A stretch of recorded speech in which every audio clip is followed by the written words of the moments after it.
This happened a couple of years ago. I wouldn't wish it on my worst enemy, but I don't talk about it much. Makes you sound crazy real quick. My name's Lucas. Outdoors guy, hunting, fishing, camping, that's where I feel alive. Or at least I did. After this, the woods don't feel the same anymore. It was elk hunting season, and I'd set up at Yellowstone National Park near the park's eastern edge. Not exactly untouched wilderness, but still wild enough to satisfy the craving. My RV was nestled among the pines, with the Tetons towering in the distance like silent gods. I'd been out here for a couple of days, and the elk weren't moving much. Frustrating, but I decided to make the most of it with a hike. There was this trail, not officially marked, but a clear path winding into the backcountry. I liked those. Fewer tourists, more solitude. Slinging my rifle over my shoulder, I headed out, the cool air biting and the forest around me alive with quiet murmurs. That's when I found it. A gut pile. Hunters leave these behind after field dressing their kill, common practice. But this one, it was wrong. The entrails were arranged neatly, too neatly. There was no sign of scavengers tearing into them, no tracks in the surrounding dirt. At the center of it all sat a single bleached deer jawbone, pristine and deliberate. It wasn't a mess, it was a display. The woods shifted around me, their energy snapping cold and foreign. My gut screamed, "Leave."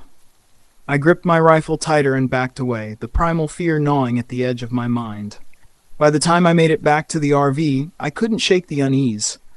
The way the trees pressed in felt predatory, watching, waiting. Night fell, and with it came the silence. A suffocating, unnatural silence that set every nerve on edge. I barely drifted off before a crash jolted me upright. The RV shook, and my heart pounded as I grabbed my rifle. Peering out the window, I saw nothing but shadowed trees. Then it happened again. Louder, closer. The sound wasn't random, it had a rhythm, deliberate and malicious. Bang, bang, bang! Something or someone was pounding on the RV, testing it. My breath hitched. My grip on the rifle turned my knuckles white. The pounding stopped. Then came the footsteps, slow, heavy, deliberate. They circled the RV, their weight pressing into the gravel with terrifying precision.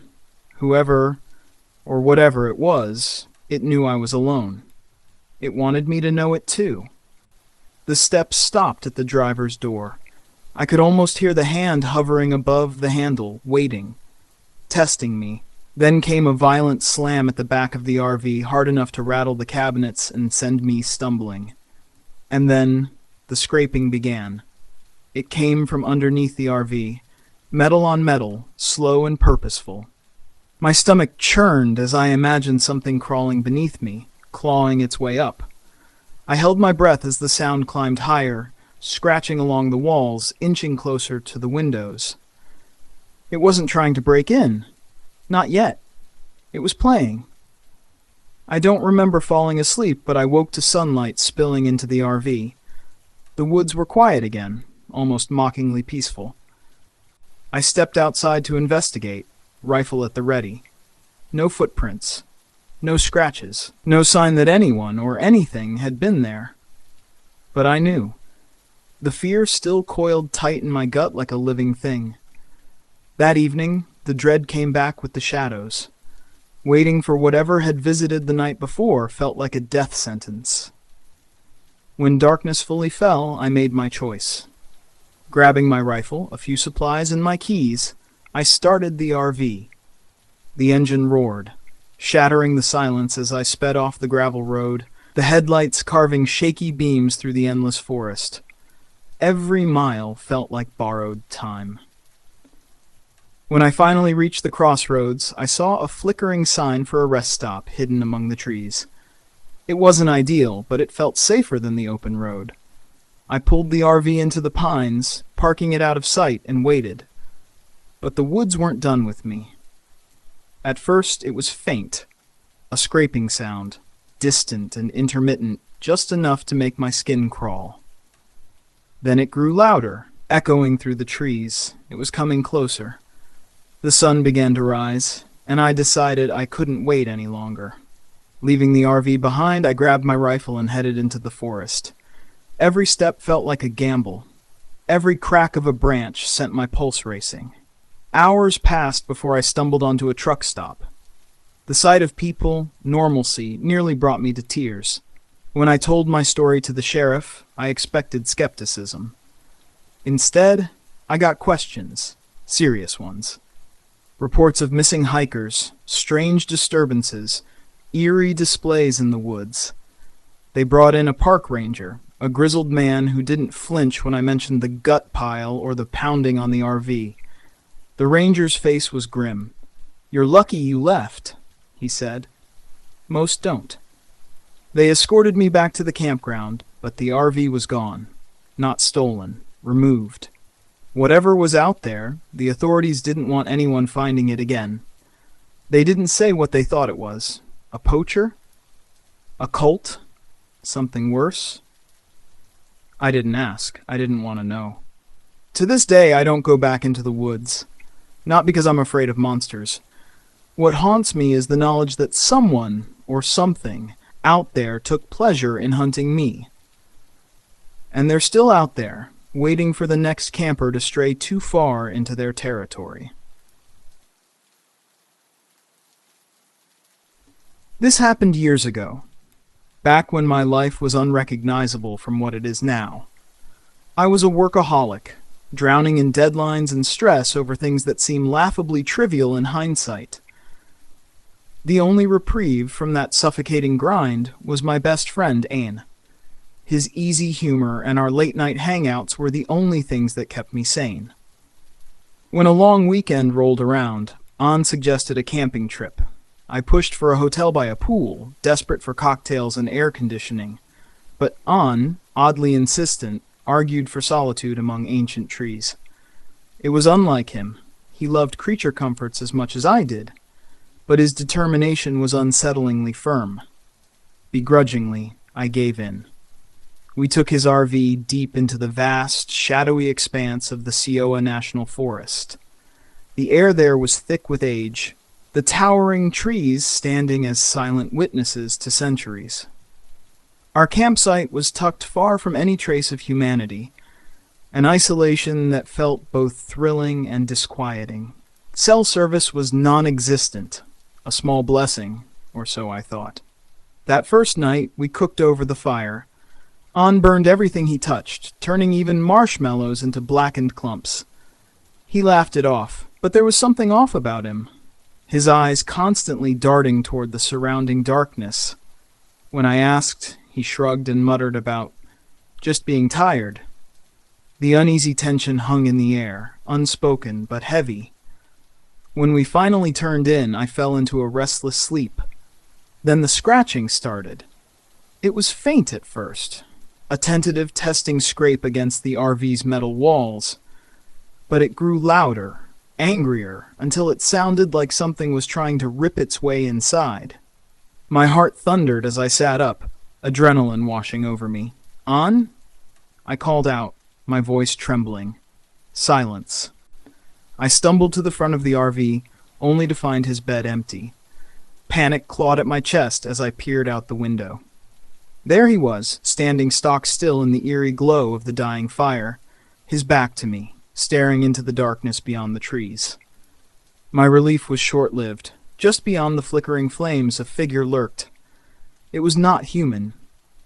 The thing was impossibly tall, its emaciated body wrapped in ragged strips of what looked like decayed flesh. Its head hung at a grotesque angle, but its eyes, those hollow, gleaming voids, were fixed on An. My gut twisted in terror. The creature lunged. I screamed as it tackled An with terrifying speed. He didn't even have time to react. The struggle was brief, a flurry of movement, too fast for my mind to process, and then An's screams were swallowed by silence. The fire crackled softly, mockingly, as if nothing had happened. I forced myself to move. My legs felt like lead as I stumbled to the door and opened it. The cool night air thick with the coppery tang of blood. I called his name, but the only response was the distant rustle of leaves. The firelight barely reached the edge of the clearing, where the blood trail vanished into the impenetrable forest.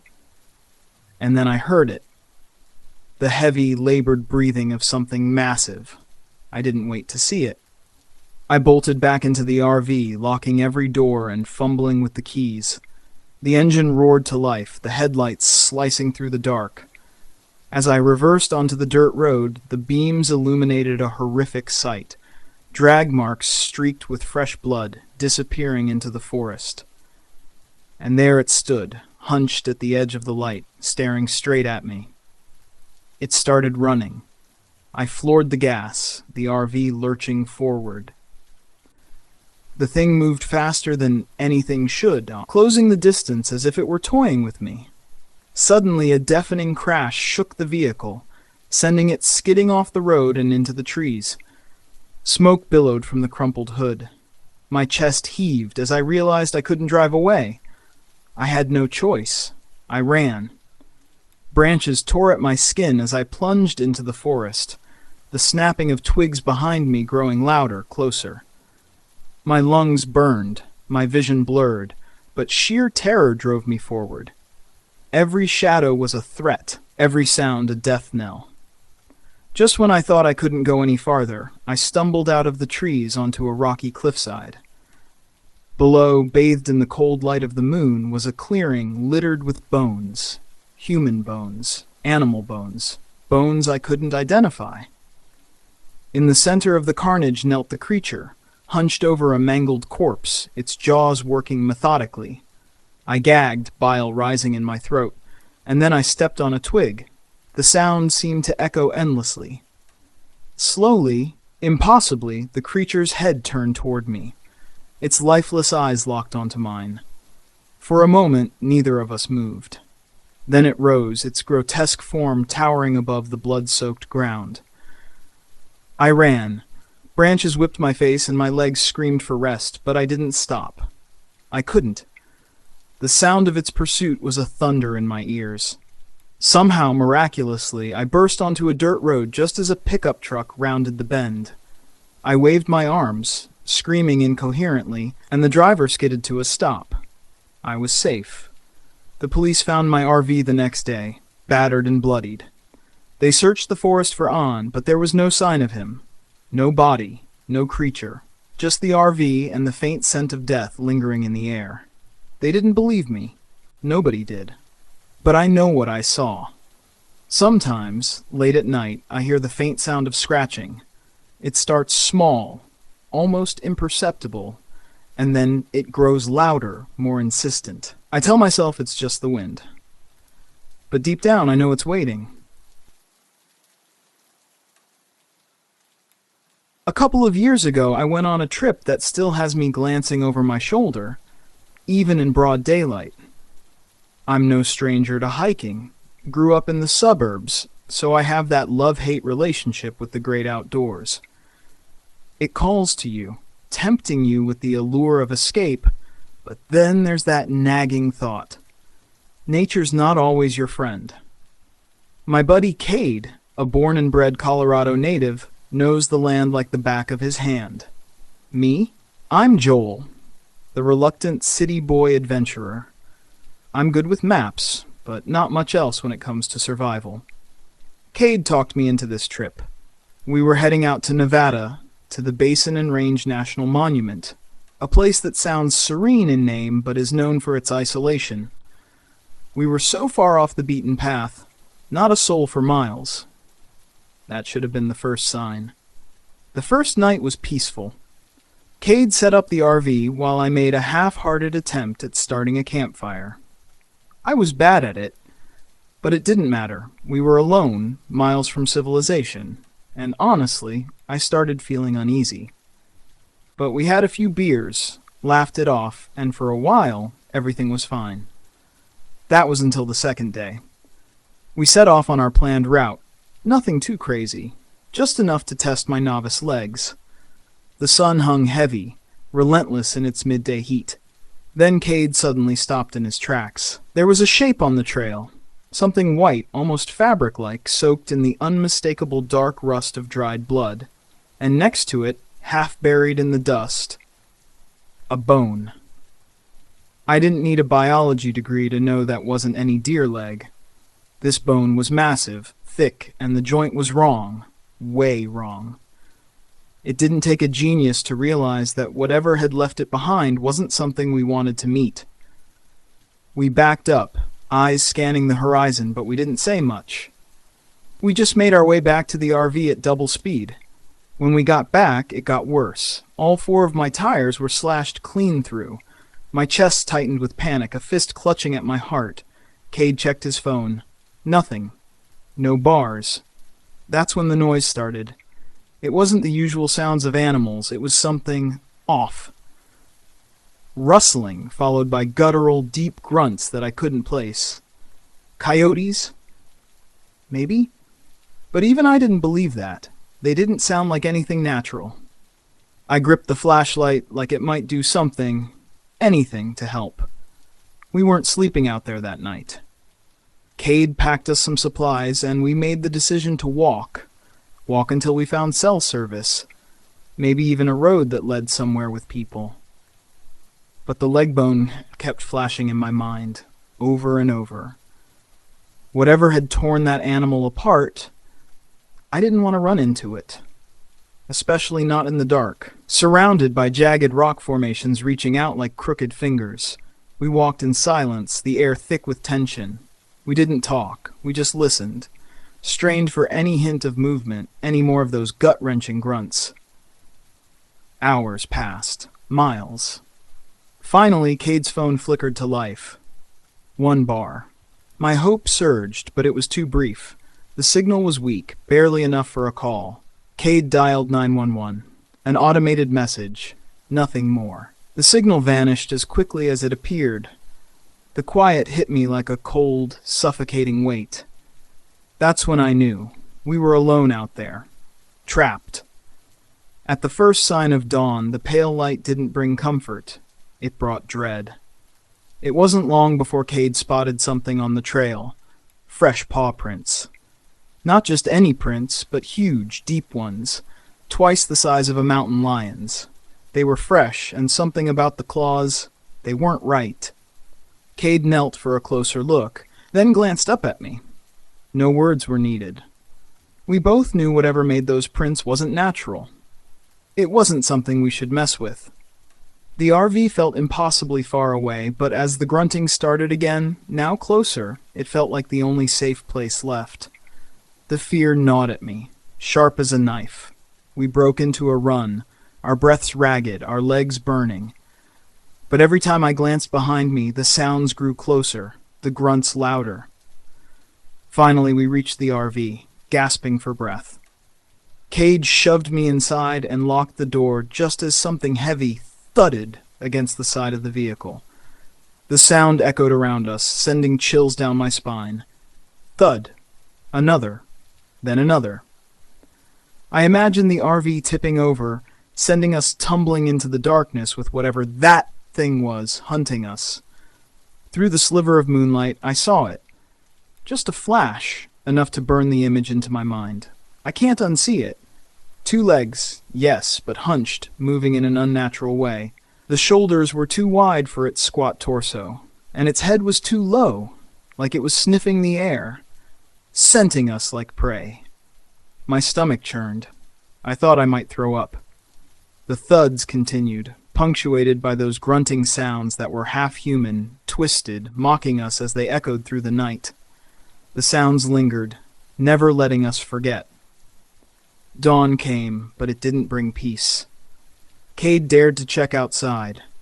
I stayed hidden under the table, my heart pounding. His voice came back, thick with horror. Something had changed.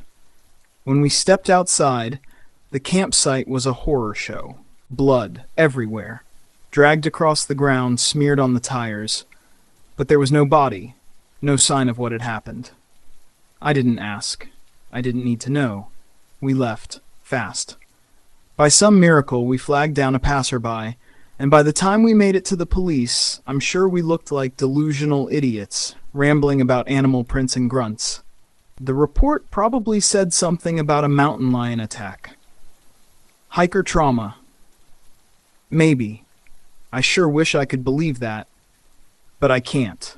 We never went back to Basin and Range. Hell, I don't think I'll ever set foot in the wilderness again without at least 3 people and a satellite phone. And even now, back in the safety of my suburban home, I can't shake the feeling. When the light starts to fade, I keep my eyes peeled. Because whatever that thing was, it's still out there. Watching, waiting, and it knows what fear smells like.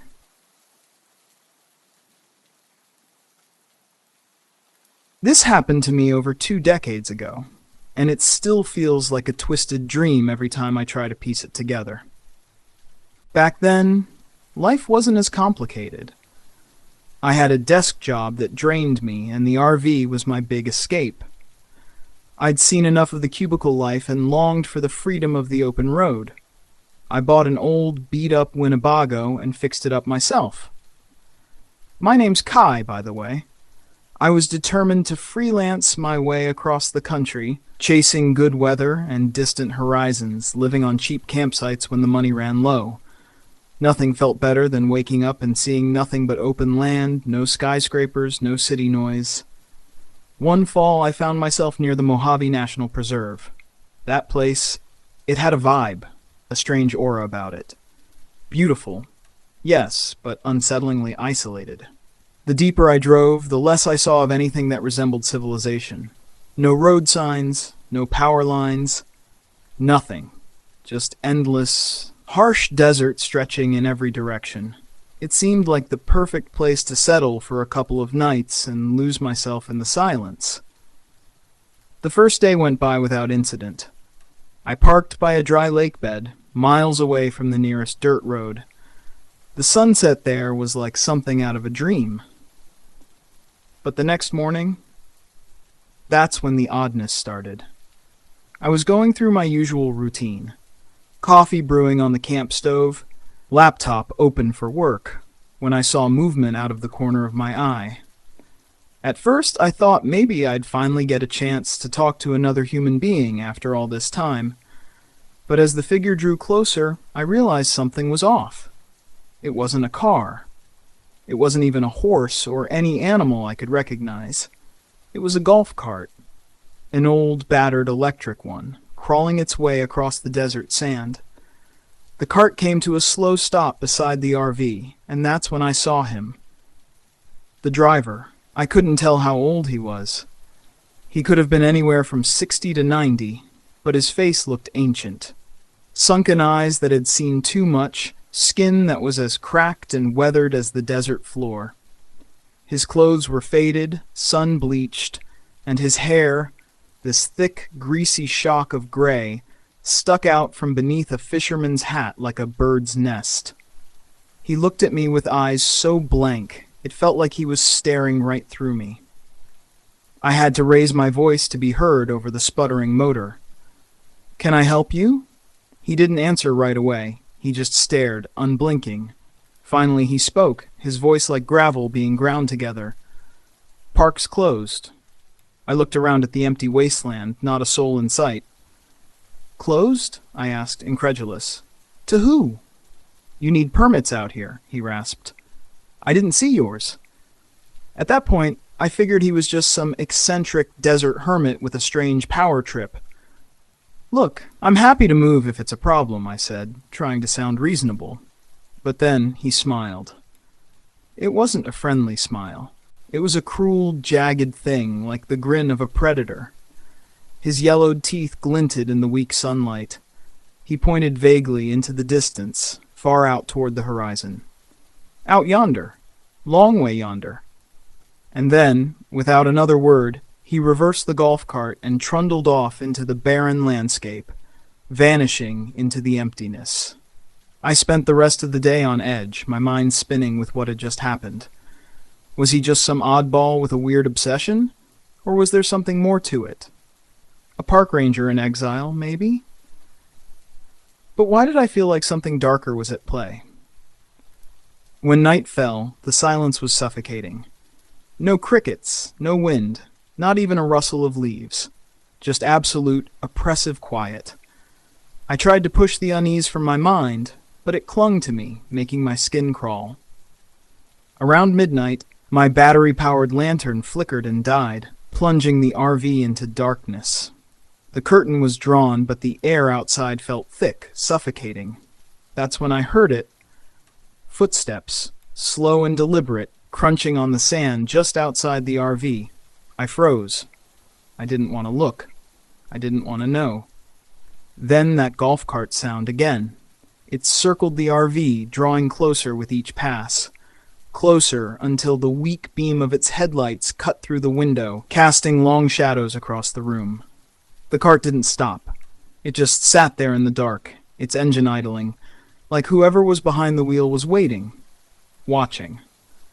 For what felt like an eternity, it sat there, unmoving. Then, finally, it turned and drove off, disappearing back into the desert night. The morning came, and with it, a brief sense of relief. Daylight had to make it all feel ridiculous, right? But when I went to pack up and leave, I found something that turned my stomach cold. Under one of the RV's wheels, there was something strange. It wasn't a carcass or trash or any kind of debris. It was my internet hotspot. The antenna was snapped clean off, the wiring cut with precision. My stomach dropped. The man hadn't just wanted me gone. He wanted me cut off. Isolated. Alone. I didn't waste another second. I threw everything into the RV, fired up the engine, and didn't stop driving until I reached the nearest gas station. My heart was still racing. I reported the incident to the police, of course, but I didn't tell them the full story. I kept it simple. I'd seen some vagrant out in the desert, a disturbance. Nothing more. They wrote it up, but no one took it seriously. No one believed me. No one went out there to look for the old man, and maybe that's just as well. As for me, I'm still drawn to the open road, the wide skies. But there's one place I'll never go again, that stretch of desert. The Mojave. It keeps its secrets well, and some secrets are better left alone.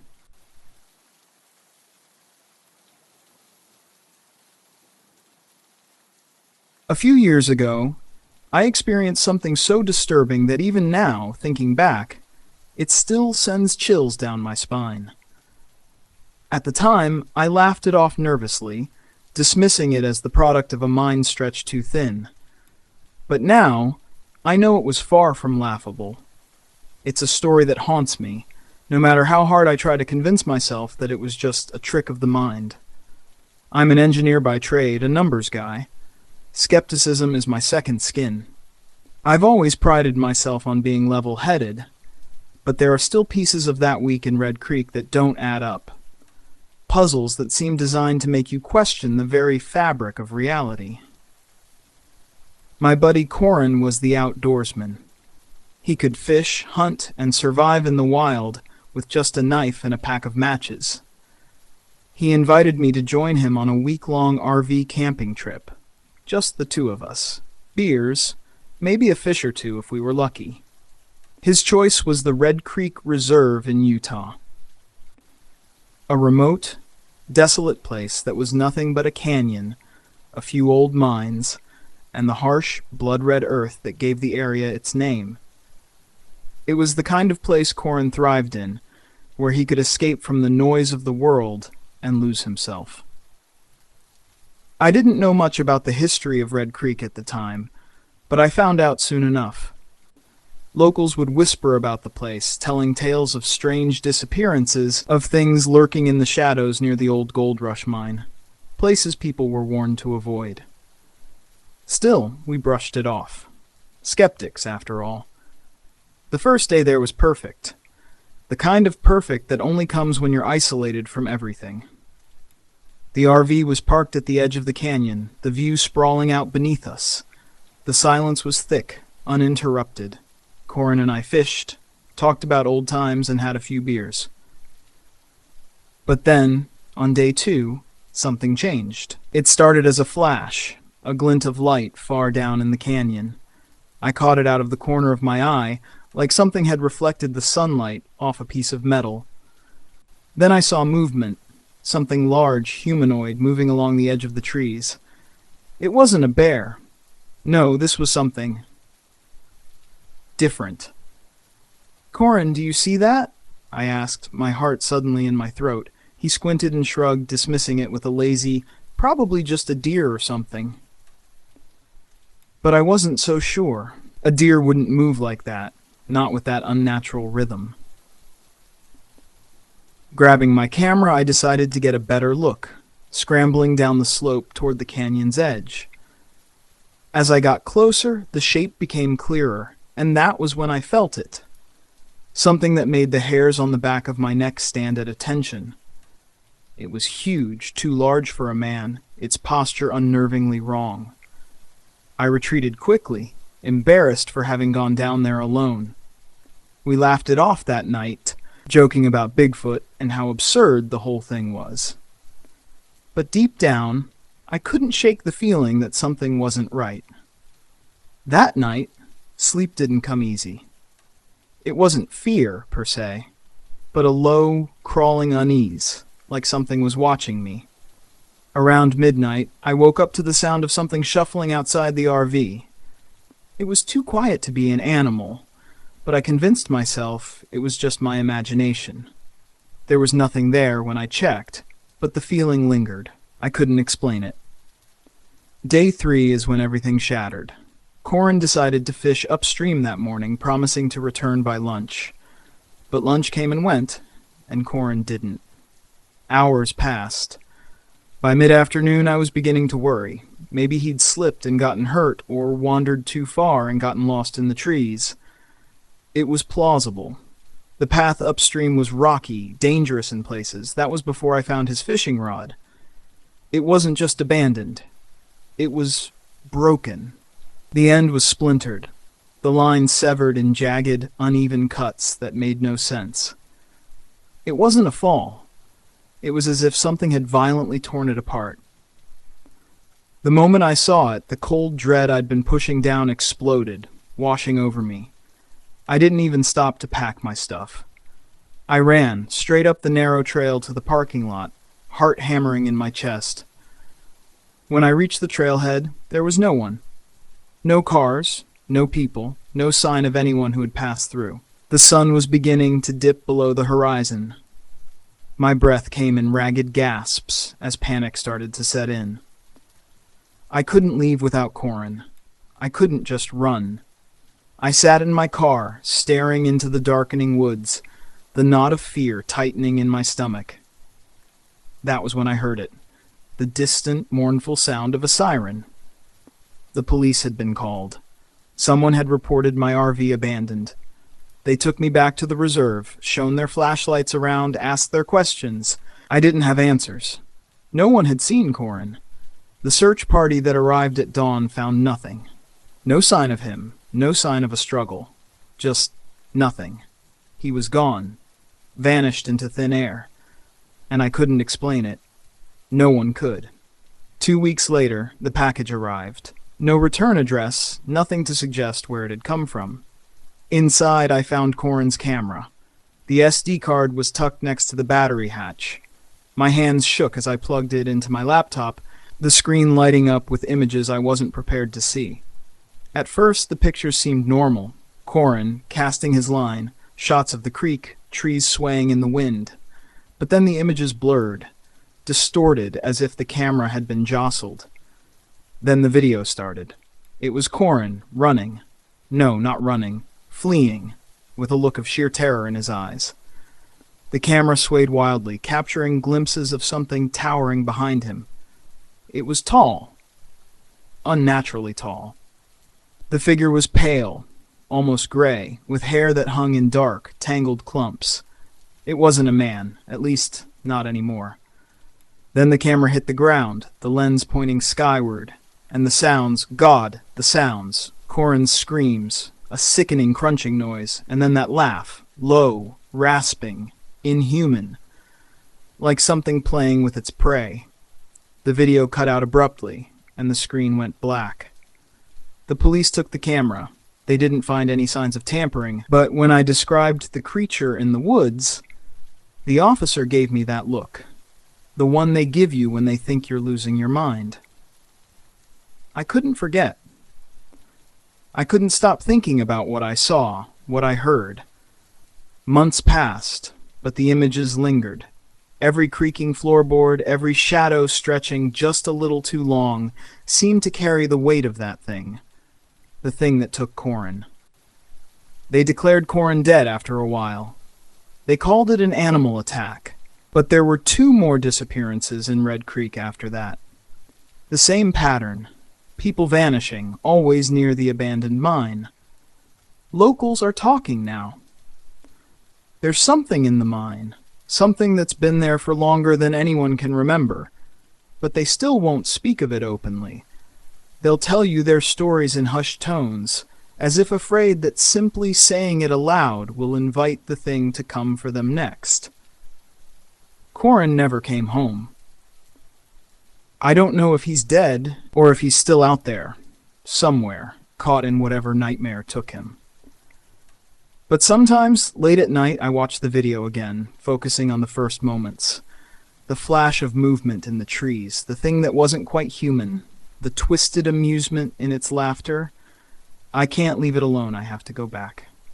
To Red Creek. Alone. People will think I'm crazy. But I have to. I need to know if there's something I missed, some detail I overlooked, something that will explain this, or maybe, just maybe, bring me some kind of closure. But if I find nothing, if there's no answer, no explanation, I'll be done.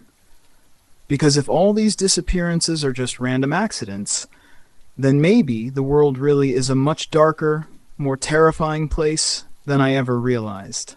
And that thought, more than anything, might be what finally breaks me.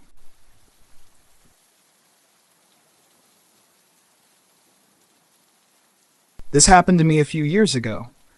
Back then, I was deep into the whole digital nomad thing. Why pay rent when I could work remotely and explore the country? I got lucky and found a cheap old RV. It wasn't much, small and worn, but it was mine. My name's Ryland, by the way. After a rough patch working odd jobs in Vegas, I decided to head up to Yellowstone National Park for some serious alone time. But Yellowstone? It's massive. Overrun with people. I couldn't feel a connection to nature. It was just one giant crowd.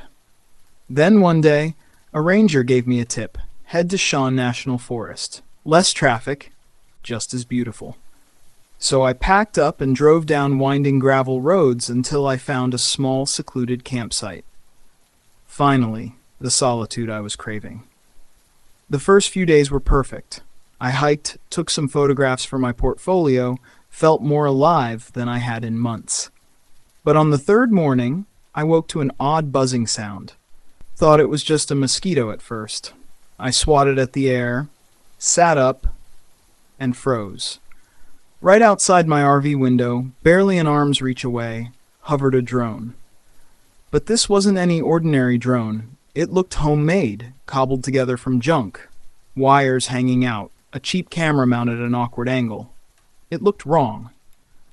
At first, I thought maybe it was some kind of park surveillance, a mix-up or malfunction. I got dressed and went outside, walking around the RV, scanning the trees for anyone nearby. But there was nothing. No people. No sound, just silence. I called out, but there was no response. The drone didn't even flinch. It just hovered there, staring at me like it was waiting for something. I went back inside, watched it through the window, my mind spinning. Who was flying this thing? And why was it here? That night, the drone came back. Same thing, hovering right outside, almost mocking me.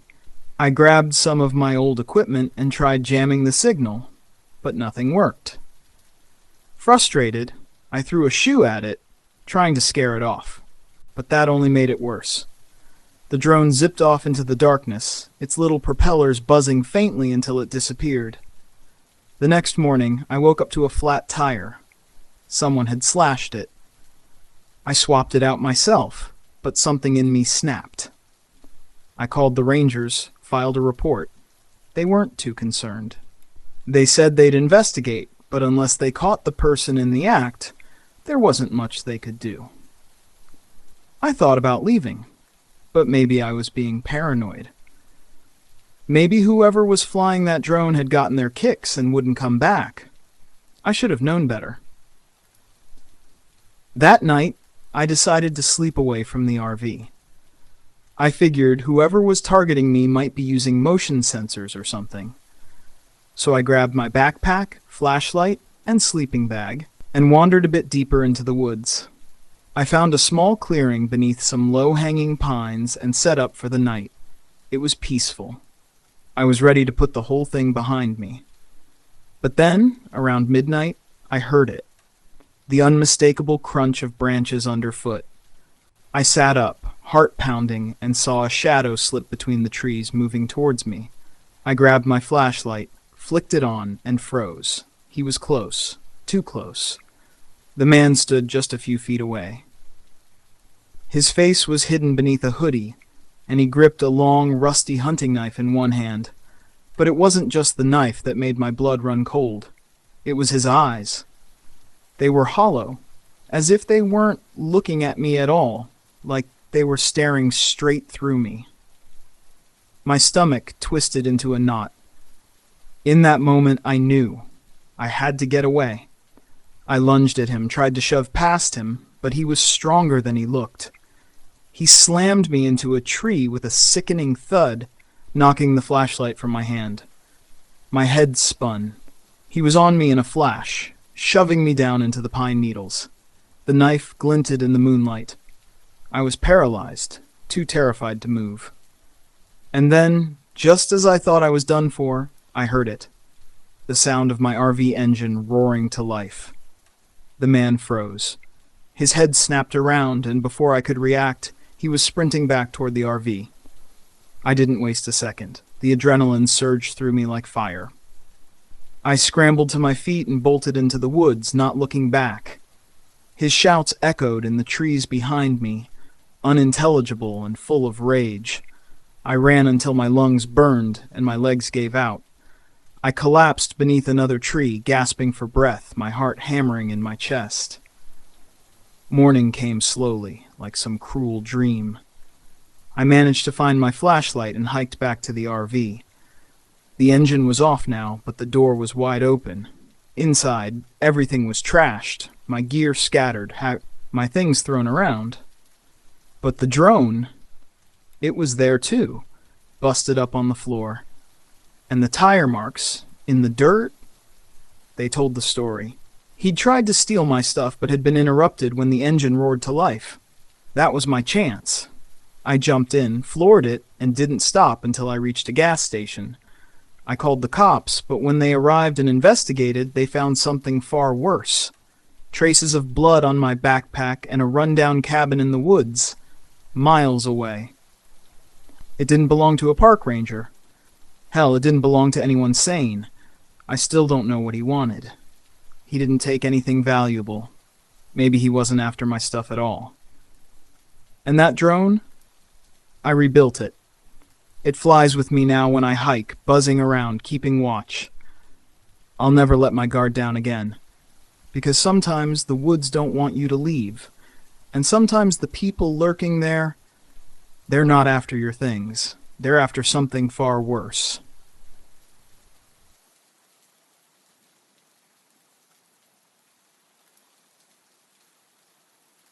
This happened to me a long time ago. Maybe 10 years now. Back then, my buddy Kellen and I spent every summer together, fishing, hiking, and camping out in some of the most remote corners of the Pacific Coast.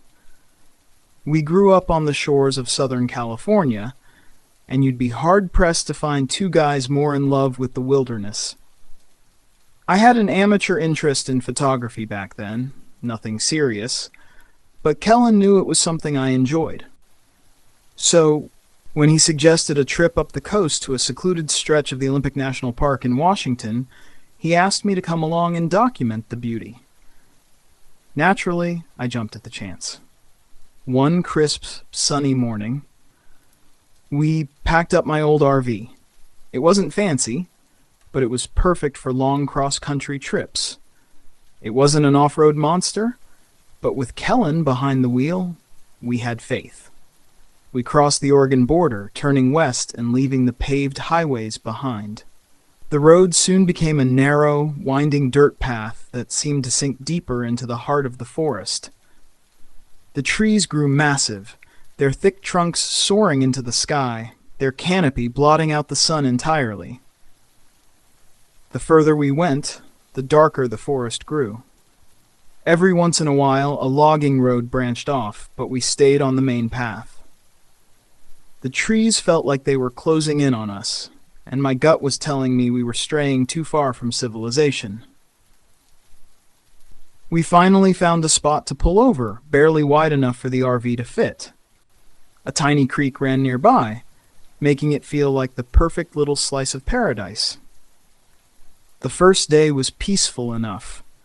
Hiking down a well-worn trail, snapping photos of the sunlight filtering through the trees, roasting hot dogs over the fire, laughing and talking about old memories. It was everything we'd been craving. A perfect escape into the wild. We slept soundly, the air fresh and crisp, the smell of pine clinging to everything. The next morning came just as we'd hoped. The world was still, serene. I grabbed my camera bag and Kellen shouldered his fishing gear, and we parted ways. Me to wander and photograph the forest, him to try his luck at the creek. We figured we'd meet back at the RV in 2 hours. At first it was everything we hoped it would be. The moss hanging from the trees was breathtaking, and the fungi along the creek's edge was fascinating. I was lost in the patterns of nature, snapping pictures, oblivious to time. But when I checked my watch, a cold fist gripped my chest. It had been hours. Something was wrong. I called out for Kellen, but my voice only bounced back at me, swallowed by the dense forest. No answer. I pushed my unease down, but it swelled with every unanswered call. I started walking toward the creek, hoping he just lost track of time while fishing. That's when I found the first sign something was horribly, impossibly wrong. I stumbled across one of his fishing rods, snagged on some underbrush, right in the middle of the path. Kellen was meticulous about his gear. He never left it behind. My heart began to race. "Kellen?" I called again, this time louder, more desperate. There was no response. Panic began to rise in my throat. I forced myself to stay calm. Maybe he'd fallen, hurt himself somehow, sprained his ankle, maybe. I pushed forward, desperately trying to reason with myself, but deep down, I knew something worse had happened. I began to run, following the sound of the creek, hoping to find him. Then I came upon a clearing. No more than 15 feet across, it seemed like a spot where others might have fished before. The ground was trampled, bits of discarded fishing gear scattered around. But something was horribly wrong. There, half submerged in the creek, was Kellen's neon green t-shirt, snagged on a jagged rock, the hem stained a deep, horrific red. I froze. The blood drained from my face as I recognized the shirt. It was the only one he'd packed. A few feet away, his sunglasses and hat were trampled into the dirt. And there were other things, small metal fragments, a broken pocket knife, more cloth, too much cloth. I wanted to scream, but my throat was tight with terror. Kellen was gone, and something had taken him. This wasn't an accident. The way his things were left behind, discarded carelessly, it all pointed to something far worse. As I staggered back, the reality set in like a knife to my gut. Someone had taken him. But why? Who could do something like this in the middle of the woods? Panic gripped me. If they took Kellen, I was next. I had to get out. I had to run. There was a ranger station not far away. I turned, almost blindly, my heart pounding in my ears. The sound of rushing water was my only guide, pulling me toward a way out. The world felt wrong as I sprinted through the trees. My lungs burned with each desperate breath, and the woods seemed to close in around me. Every snap of a twig, every rustle of leaves sent my heart racing. Then there was a sound, something not right. The brush parted ahead of me, and a figure emerged. He was massive, easily 7 feet tall, though hunched over, his posture twisted in a way that defied the human body. His clothes were ragged, a mismatched patchwork of browns and rough denim, and atop his head sat an old hunter's cap. Greasy strands of dark hair peeked out at odd angles. But what froze me in place was the mask, made of weathered, twisted leather, stretched and deformed into something that wasn't even human. It covered his entire face, no eyes, no mouth, just warped contours and tanned hide. I couldn't breathe, I couldn't scream. I could only stare in sheer terror as he took a slow step toward me. Then, in a blur of motion, he lunged. I turned and ran, my legs finally reacting to the terror that had frozen me in place. My breaths were ragged, my feet stumbling, the world spinning around me. But I pushed forward, a primal scream tearing from my throat. I could hear him behind me, the crunch of leaves and twigs, his heavy steps closing the gap. I reached the road. My fingers fumbled for the keys, but they slipped from my hands, clattering to the floor of the RV. I could feel his hulking form press against the window, his twisted face inches from mine. My hands were shaking as I managed to grab the keys, slam them into the ignition, and floor the gas pedal. The RV lurched forward, nearly sending me into the trees on the other side of the road. I didn't care. I just had to get away. That summer ended that day, in that single moment. We never found Kellen. No sign of him, no explanation for what happened in those deep woods. For months, maybe even years, I couldn't bring myself to speak of it, even to myself. And now, years later, I wonder, what happened to that leather monstrosity? It couldn't have stayed confined to that wilderness forever. Did it claim more victims? Is it still stalking the dark forests, waiting beneath the towering trees? I can't shake the thought of it. And I can't help but wonder, if I cross those woods again, will I find myself face to face with that towering figure once more?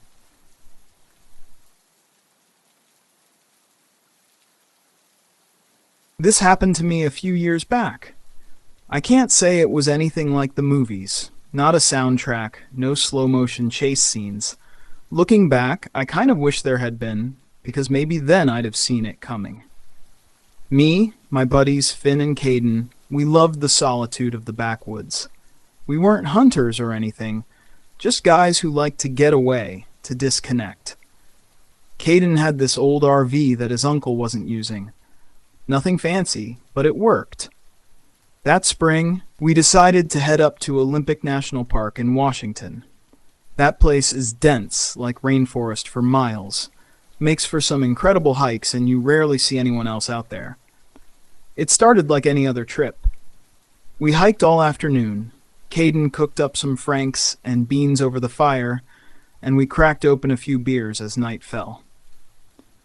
The air grew thick, and the fire crackled low.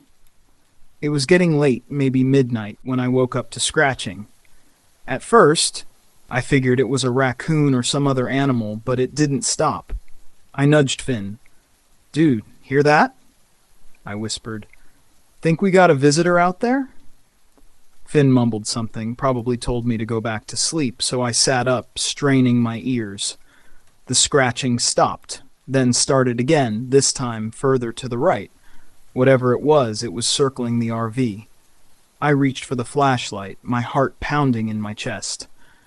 My name's Heron Jacobs, by the way. I'm no city slicker. I've camped my fair share. Never been one to spook easily, but something felt wrong that night. My gut twisted. It was too big to be an animal, but it didn't move like a person either.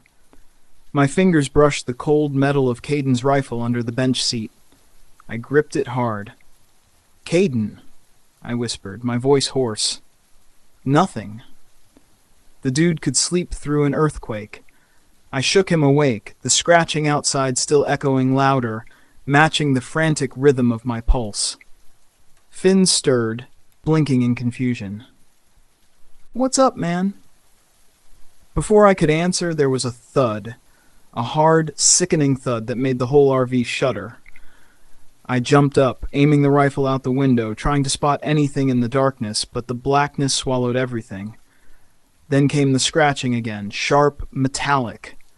This wasn't an animal. Not with that force. Finally, Caden stirred. His eyes were wide with fear, and he stammered, "Start it up, man. Let's get the hell out of here." His hands fumbled for the keys. That was our plan. Always. If things went wrong, we fired up the engine and hauled ass. We had escape routes mapped out, safety nets, or so we thought. But when Caden turned the key, the engine sputtered, turned over, but wouldn't catch. He swore and tried again. Same thing. I looked outside, and my blood turned cold. The tires, someone or something had shredded them. No way we were getting out now. Frozen, we sat listening to whatever was outside, circling us, watching us. The silence stretched on, suffocating. Then the footsteps came, heavy, measured, slow, deliberate. They circled the RV, coming closer. I gripped the rifle tighter, finger hovering over the trigger. The steps stopped, right next to the driver's side, where Caden sat. I didn't see it, but I heard it. A slow inhale, something sniffing through the glass at him. Caden shrieked. A sound like nothing I've ever heard before. It sliced through the silence like a razor. Before I could react, before I could even shout at him to move, there was a crash.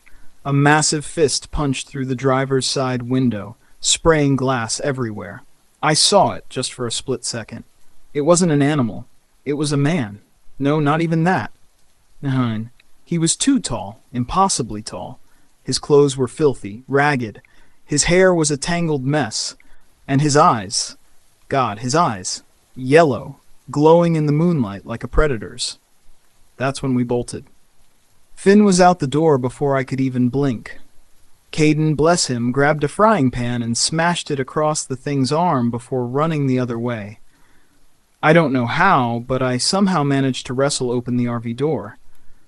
The lock was stuck and my panic flared. When it opened, I threw myself out, hitting the dirt face first. But Caden and Finn were gone. No trace of them. I couldn't stay there. My heart was hammering, pure survival instinct kicking in. I just ran. The forest swallowed me. Branches lashed my face, the cold night air burned my lungs, but I didn't care. I had to put distance between me and whatever was out there. The footsteps were close again, heavy, unmistakable. I knew if it caught me, there'd be no escape. I stumbled, tripping over roots, scrambling down an embankment. I must have blacked out for a moment when I hit the bottom. When I came to, I was still in the woods, and it was still out there. I could smell it. That sour, rotting stench. It was close, too close. Then I heard it. Screams, not one but two. Caden's voice, then Finn's. The screams stopped as quickly as they'd started, and then the thing kept moving. Each snap of a twig, every crack of a branch, sent fresh terror coursing through me. But with them gone, I had one tiny shred of hope. If it's busy with them, maybe I could slip away. I don't know how long I crawled through the underbrush. Hours, maybe. My body was drenched in sweat, my face raw, my mind slipping in and out of focus. At dawn, I finally stumbled onto a fire road. I flagged down a passing car, barely able to speak. The people were kind enough to let me use their phone. I called the rangers. They didn't believe me. Not for a second. They found the campsite, trashed. No sign of Caden or Finn. Just blood. A lot of blood. But not mine. I'm alive. That's what matters, I guess. But I'm telling you, don't go into the Olympic backwoods alone. I should have listened. Whatever was out there that night, it wasn't human. And it's still out there.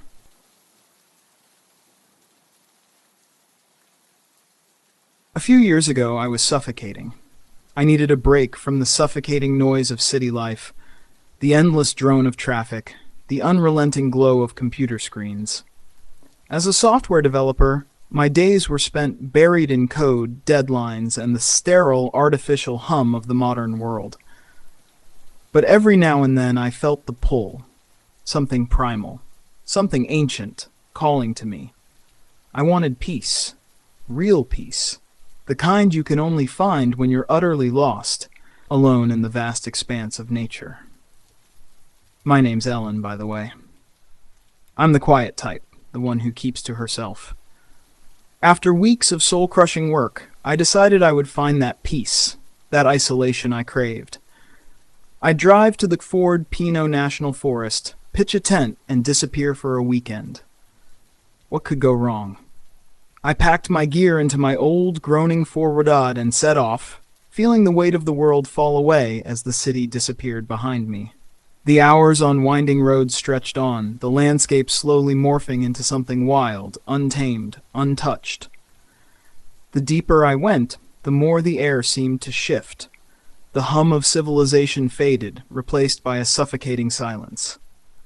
By the time I found the trailhead, the sun was setting. The forest was unnervingly still. The rusting sign warned of bear activity, but I didn't care. I was here for solitude, and that's exactly what I was going to get. I followed the gravel track until I reached the farthest campsite, a forgotten place where nature had begun to reclaim everything. The fire pit, blackened and soot-stained, sat under the canopy of ancient trees as if it had been waiting for me. I set up my tent, nerves frayed but still determined. This was what I wanted. The first night, something felt wrong. A heaviness pressed down on me. The shadows seemed unnaturally deep, the air too thick.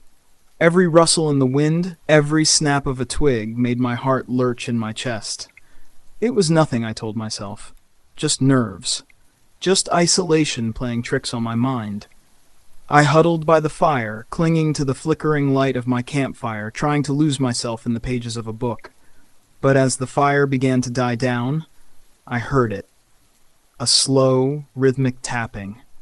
At first it was so faint I thought it was just the wind, or maybe an animal. But it was too deliberate, too regular to ignore. I tried to brush it off, but it gnawed at my thoughts. No wind could produce a sound like that. No animal would move like that. The next morning I found them. 3 smooth stones arranged in a perfect triangle just outside my tent. A chill spread through me as I stood frozen, staring at them. It wasn't random. Someone or something had been here. I told myself it was probably another camper, but deep down, I knew better. No one else would come here. Not to this forsaken place.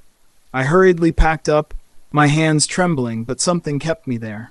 A need to prove I wasn't losing my mind. I had to explore, to see for myself what was really happening. As I ventured deeper into the woods, the tapping started again.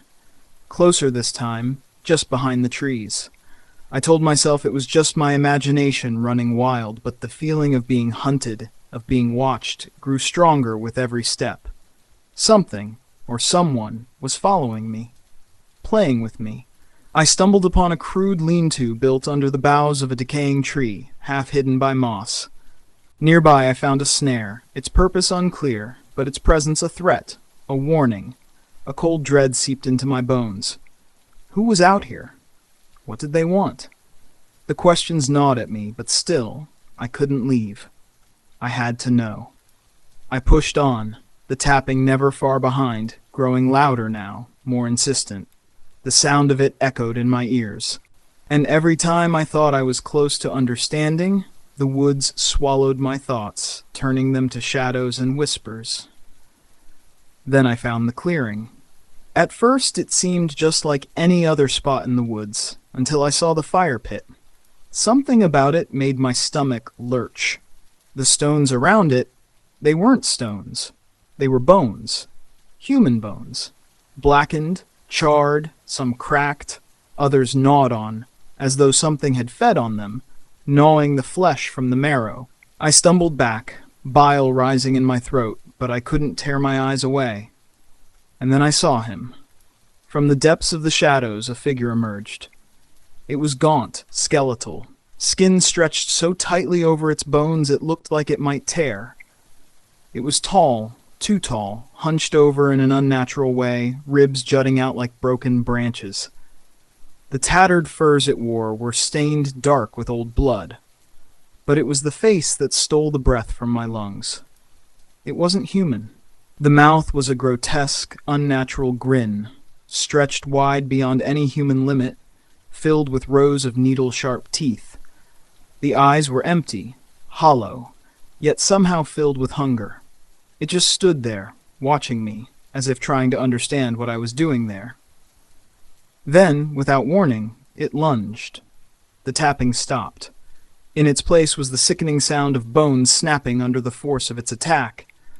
It was on me in an instant. Too fast, too powerful. My body couldn't comprehend the speed, the force of it.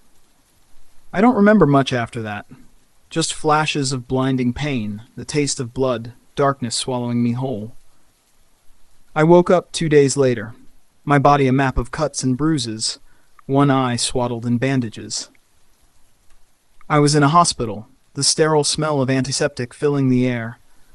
A park ranger sat beside me, stone-faced, his eyes unreadable. The bruising on my skull was never explained, nor was the deep, unnatural fear in my chest. They told me it was a freak accident, an isolated incident in the woods. But I know what I saw. It's not the scars that haunt me, though. It's the tapping, that rhythmic, deliberate tapping that follows me wherever I go. In the quiet moments when I'm alone in my apartment, I hear it. It starts soft, like a stone against stone, and I wonder if I'm the only one who hears it. What if something is still out there, watching, waiting for the next game to begin? I don't know if I'm the last one it will play with, but I pray I am.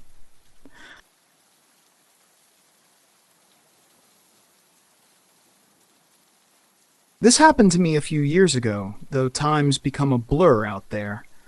It's like it's lost its meaning, the days and nights stretching on forever. I'm always alone deep in the wilderness when I go camping. My name's Harold, by the way. Been a bit of a wilderness junkie since I retired. Keeps me away from my wife's nagging, lets me clear my head. I need that. This trip took me into Olympic National Park. If you've never been, try it sometime. It's something out of a dream, beautiful, eerie, and untamed. After a few days of hiking and fishing, I felt the need to move, to find somewhere even more remote. So I packed up the RV and drove off, leaving behind the little campground, the familiar sounds of people. I was chasing the silence. I wanted to get lost. The road wound through the park, twisting alongside the northern border. I drove for an hour or so when I spotted a narrow pull-off, barely big enough for the RV. It looked like an old logging track, overgrown and forgotten. Perfect. The first night was normal. Made dinner, listened to the owls screeching, read a bit, then drifted off to sleep. But the next morning, that's when everything started to unravel. I went out for an early morning walk, stretching my legs and breathing in the damp forest air. I wasn't far into the trees when I froze. Right in front of me on the ground was a half-eaten deer. I'm talking about a mangled mess, its side torn open like something had ripped it apart with claws. No predator does that. Bears? Cougars? Maybe, but no. This wasn't natural. There was a sickening savagery to it, something that gnawed at the edges of my sanity. I didn't want to dwell on it, so I turned around, headed back to the RV, hoping it was just some animal doing what animals do. But as I climbed back inside, I knew something wasn't right. The RV wouldn't start. Just dead. The engine refused to even turn over. Great. Just what I needed. Stuck. No cell service out here, no one for miles. I locked up the RV and decided to take a walk, hoping to find a signal, maybe even a ranger. Figured they could point me to a mechanic or help me out somehow. But that walk? That was my mistake. An hour or so into the muddy track, I found myself staring at the same goddamn deer carcass. But it wasn't just the deer anymore. There was something else. A sound, slow and heavy, like boots scraping over the forest floor. A deep rustling. I don't know what I saw, just a glimpse. It was tall, unnaturally tall, and hunched. Its movements were wrong, jerky, uneven, like it wasn't entirely human. It was walking on two legs, but it wasn't a man. No, this thing was something else entirely. It was massive, covered in matted dark fur, the kind of thing you see in nightmares but never expect to find in reality. My heart froze. Every muscle in my body screamed at me to run. I did. I don't remember the sprint back to the RV, but I must have been running for my life. When I finally reached the RV, it was getting dark. I locked every door, every window, and just sat there, my hands shaking, staring out into the forest. The only sound was the beating of my heart. That's when I saw them. Footprints. Huge, bare, almost human, but not quite. They were right there on the dirt, just beyond the RV's windshield, as if whatever made them had been standing right outside, watching me. I stayed inside all night, every crack of wood, every rustle in the trees making me jump. I ate a can of beans and hoped to God whatever I'd seen would stay the hell away. The next morning, the RV started up like nothing had ever happened, like nothing was wrong. I didn't care. I was gone. I didn't even stop to pack up. I just threw everything in the RV, slammed the door, and drove off like my life depended on it. I've never gone back to those old logging roads. Never will. But I can't stop thinking about what I saw. People ask why I never reported it, why I kept it all a secret. What would I have said? I saw Bigfoot? They'd lock me up in a second. No one would believe me. I've searched the news every now and then, checking for any strange disappearances or reports of something unnatural happening in the park.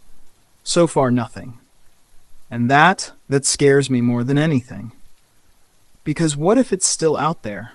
What if it's still waiting, hidden in the trees? I'm sure of one thing. I'll never forget the terror in its eyes. This happened a few years ago, but it feels like a lifetime ago, like someone else's nightmare. I've always been the type to avoid the outdoors. Too many bugs, too much dirt. But my wife, Lyra, she lived for camping. After years of hearing her beg, she finally wore me down, convincing me to join her for a long weekend at Yellowstone National Park. We'd take the RV, pack up some supplies, and head into the wilderness. What could go wrong, right? Let me tell you right now. Nothing in the beginning hinted at the horror that was about to unfold. We packed up the RV and set out with a sense of naive excitement, even though I was already dreading it. The first day was perfect, like something out of a dream. The drive was scenic enough to distract me, and Yellowstone was even more beautiful than I had imagined. Majestic mountain views, the smell of fresh pine, crisp, clean air. I could almost understand why Lyra loved this place so much. By the time we reached our campsite near the shore of Yellowstone Lake, I had almost convinced myself to enjoy it. Almost. But day 2, that's when things started to get strange. We went on a short hike, a peaceful afternoon by the lake, and sat around the fire that night, trading stories under a sky full of stars so bright they almost seemed unreal. It was too perfect, too serene. And as anyone who's ever experienced true terror knows, perfection doesn't last. I had nodded off by the fire, lulled by the crackle of the flames, when something yanked me back to consciousness. It was a sound, sharp, unnerving, something snapping in the dark, beyond the light. My eyes snapped open. At first, I thought it was an animal. A deer, maybe. But then the sound came again, closer this time, louder. It was too deliberate, too heavy, too human. Lyra's grip tightened on my arm as she whispered, "Did you hear that?" I nodded. Theron and Kellen were wide awake, eyes fixed on the dark edge of the forest, their bodies stiff with tension. "Yeah," Kellen murmured, his voice tight with something I hadn't heard before. Fear. That's not an animal. A sudden rustling broke the silence, followed by the unmistakable sound of something walking on two legs. My heart stopped. Lyra, do you see that? I managed to whisper. She sat bolt upright, her wide eyes reflecting the firelight in a way that sent chills crawling down my spine. Then, the figure emerged from the forest, stepping into the fire's glow. For a long moment, time seemed to stop. The world stood still. There was something so wrong about this man's presence that my blood turned to ice. He was tall, at least 6 feet, and clad in mismatched hunting gear, with dirt smeared across his face. His clothes were torn, threadbare, and despite the freezing night air, he wasn't wearing a jacket, just a ragged shirt that barely hung on his gaunt frame. His beard was long and wild, but it couldn't hide the hollow, sunken eyes that seemed to scan every corner of the campsite, but never once settled on any of us. "Howdy," he drawled, his voice soft, too soft for someone who looked like that. It sent a shiver up my spine. He didn't seem interested in us. Instead, his eyes darted around the campsite, like a wild animal sizing up its surroundings. Kellen was the first to speak. "Can we help you?" Kellen's voice was shaky, a thread of fear woven into his usual calm demeanor. The man shifted, pulling something from his pocket. At first, I thought it was a gun, but when he raised it, I realized it was a knife. My breath hitched in my chest. "Just looking for some food," he said, his tone casual, almost bored, as he pointed the blade at our cooler. "Figured someone wouldn't mind sharing." We froze. My mind raced, trying to make sense of the situation. Was he threatening us? Theron, ever the peacemaker, didn't hesitate. He reached for the cooler. "We can definitely spare some food," he said, his voice too calm, too steady. The man tensed at the movement, the knife flashing in the firelight.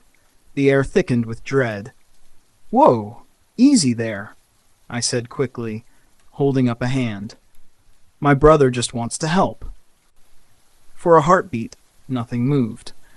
Then the man seemed to relax, the knife slipping back into his pocket as he stepped closer, reaching for the bag of supplies Theron offered. He took it, then without a word, turned and disappeared back into the dark forest, swallowed whole by the trees. Silence. It felt like a nightmare I couldn't wake up from. None of us spoke for a long time, but we didn't need to. I could see the fear mirrored in their eyes, a reflection of what I was feeling. Sleep was impossible that night. I lay there, staring into the blackness, thoughts spiraling.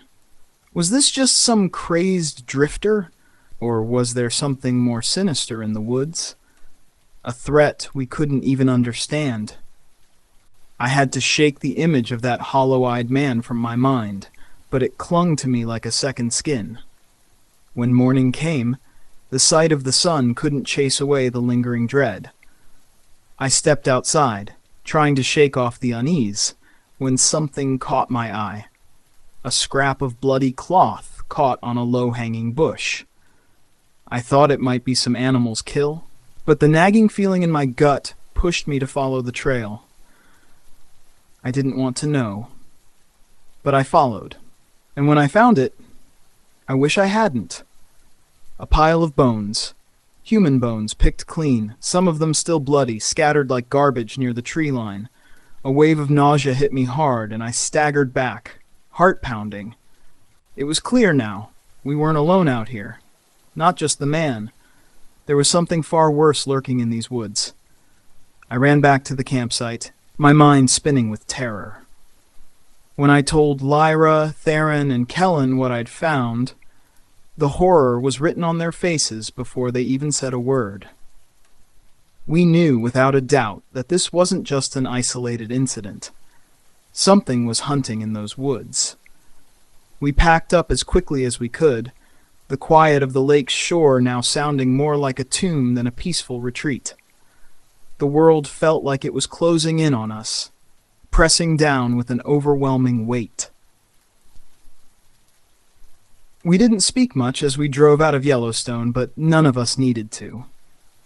We all knew that whatever had been waiting for us in the dark, it wasn't done yet. And I don't think we'll ever be free of it.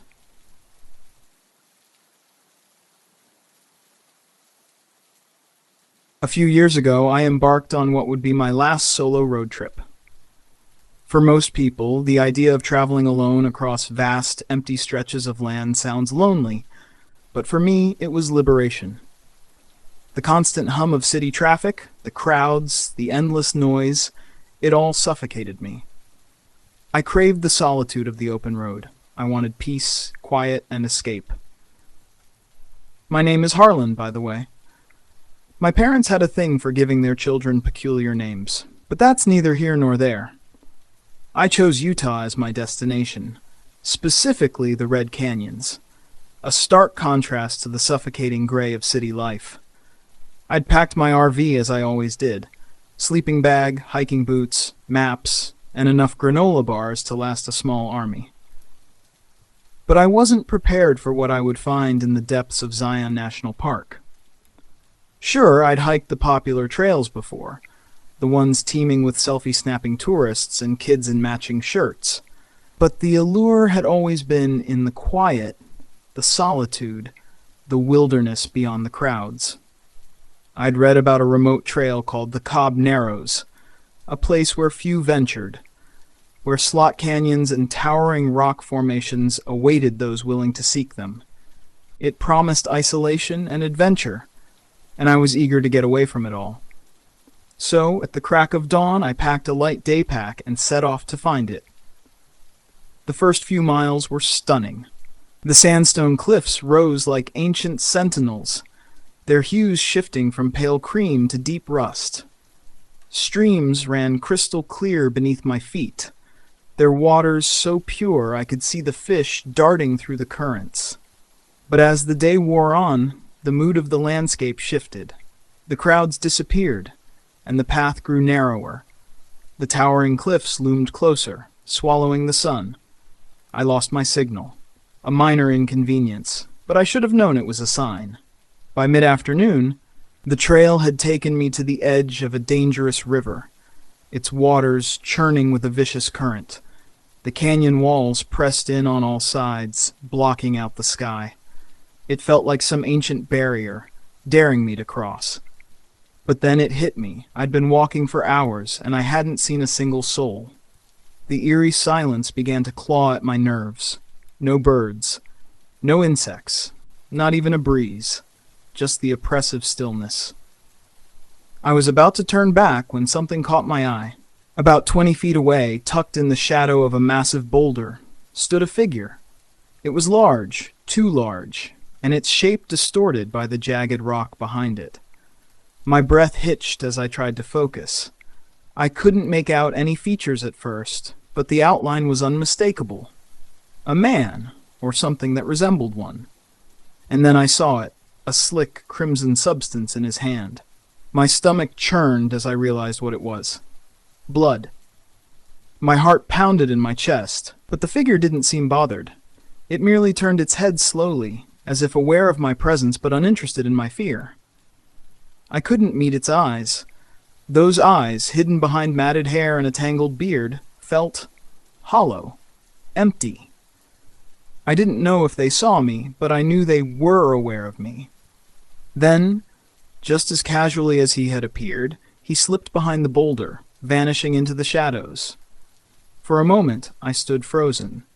My mind screamed for logic, for reason, but it all collapsed under the weight of raw terror. The river no longer seemed like the greatest threat. No.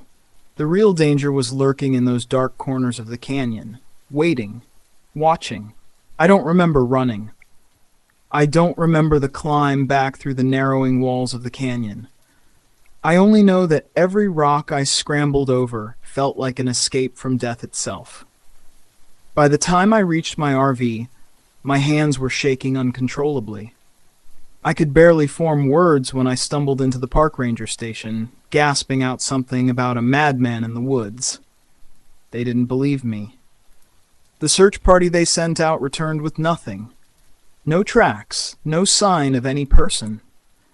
It was as if the figure had never been there at all. The rangers gave me those hollow assurances.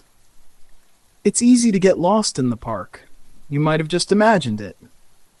The police seemed resigned to the idea that I'd had a heat-induced hallucination. Maybe they were right. Maybe my mind had cracked under the desert sun. But deep down, I knew what I saw. And it wasn't a hallucination. As time passed, my love for the outdoors began to fade. I didn't have some dramatic epiphany. It wasn't a sudden aversion to the wild. It was just fear. I would take the occasional hike, but when I saw people vanish around a bend in the trail, that primal fear took root. I couldn't shake the thought of those empty eyes, that looming figure in the shadows. Sometimes, when I hear stories on the news about missing hikers or disappearances in remote areas, my mind drifts back to that moment. That figure, lurking in the dark, the one whose eyes never seemed to see, but whose presence I felt deep in my bones. Maybe it was the closest I'll ever get to understanding what true evil looks like. And honestly, it's an experience I could have lived a full, happy life without.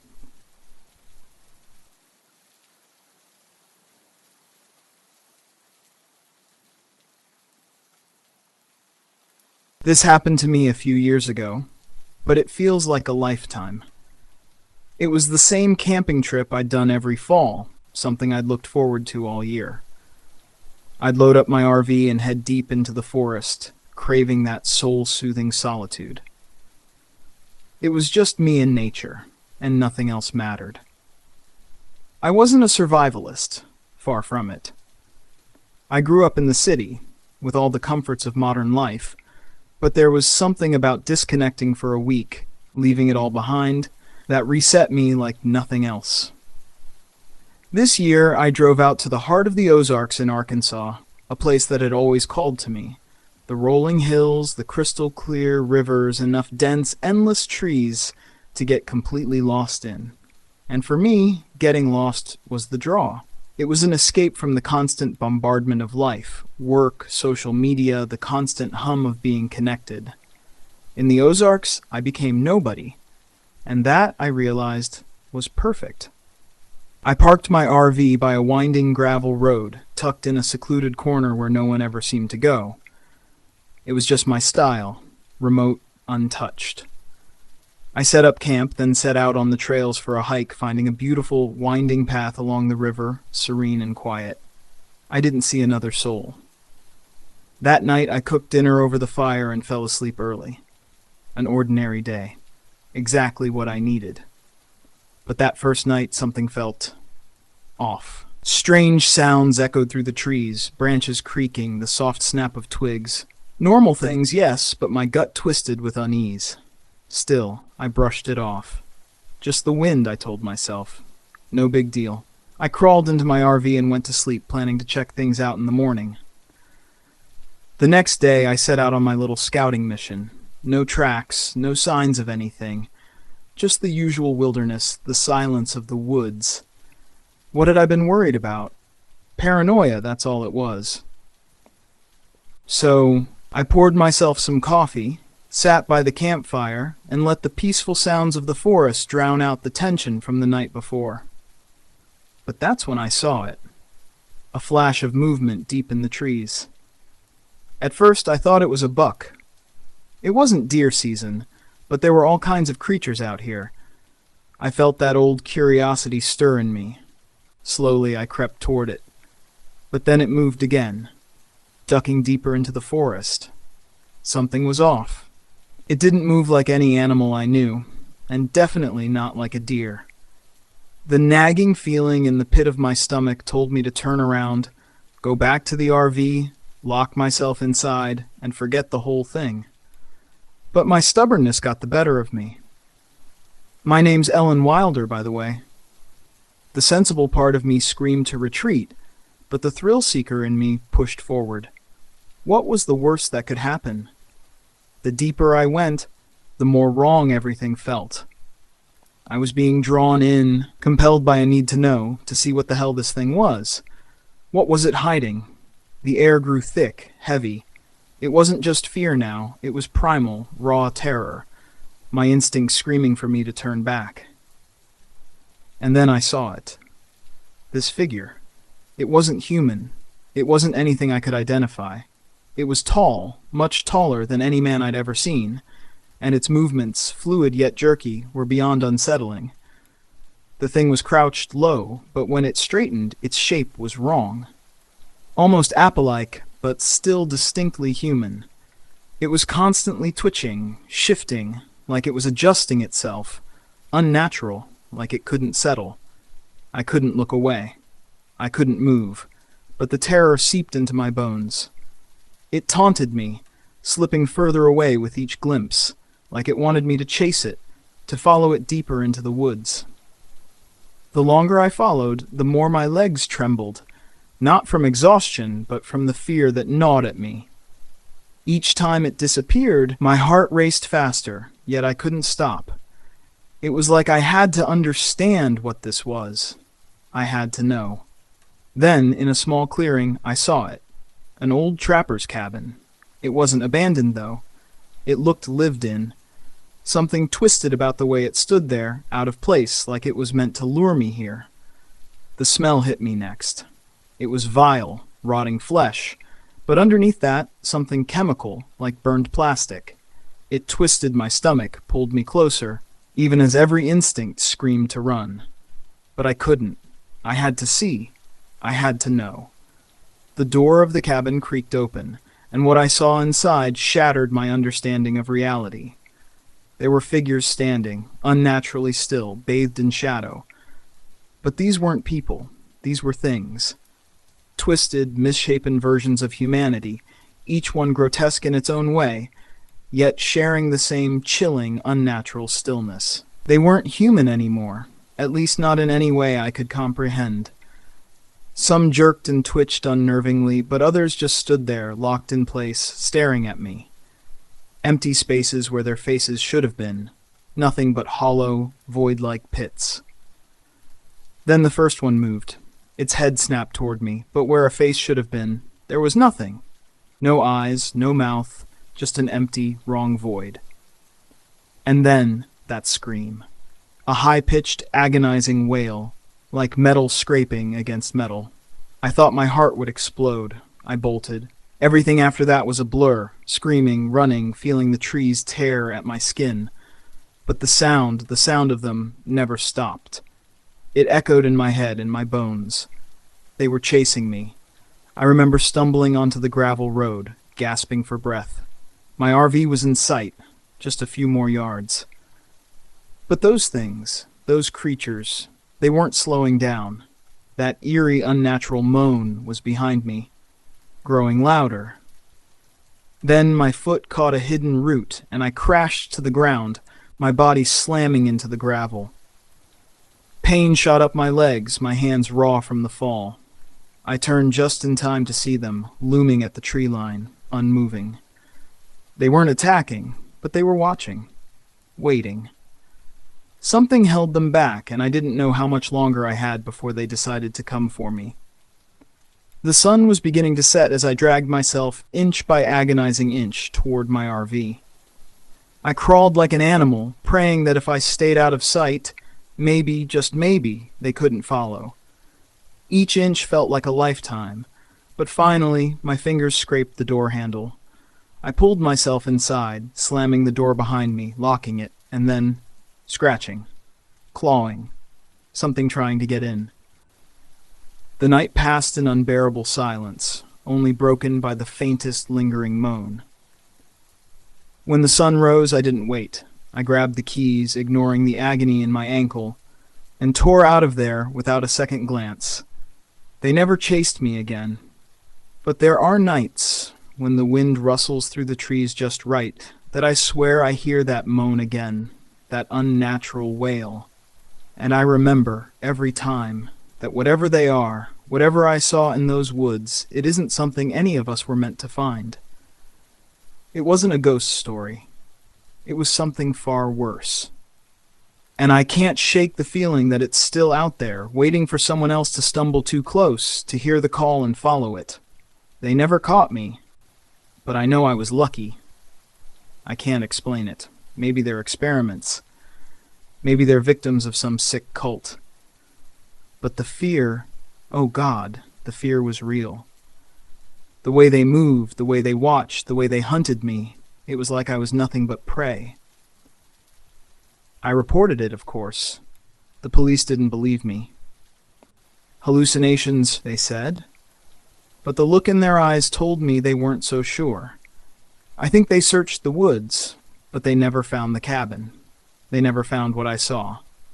No missing persons, no reports, no answers. The silence speaks for itself. And now? Now I'm left with a broken body and a mind filled with unanswered questions. Maybe I'm telling this story for myself. Maybe I want someone to believe me. But maybe, just maybe, someone out there with the means and the will to investigate will go looking. And when they do, they'll wish they never had. Sometimes ignorance is bliss. Curiosity, though, it comes at a terrible price. And I know now some mysteries, some things are better left untouched. Just walk away while you still can.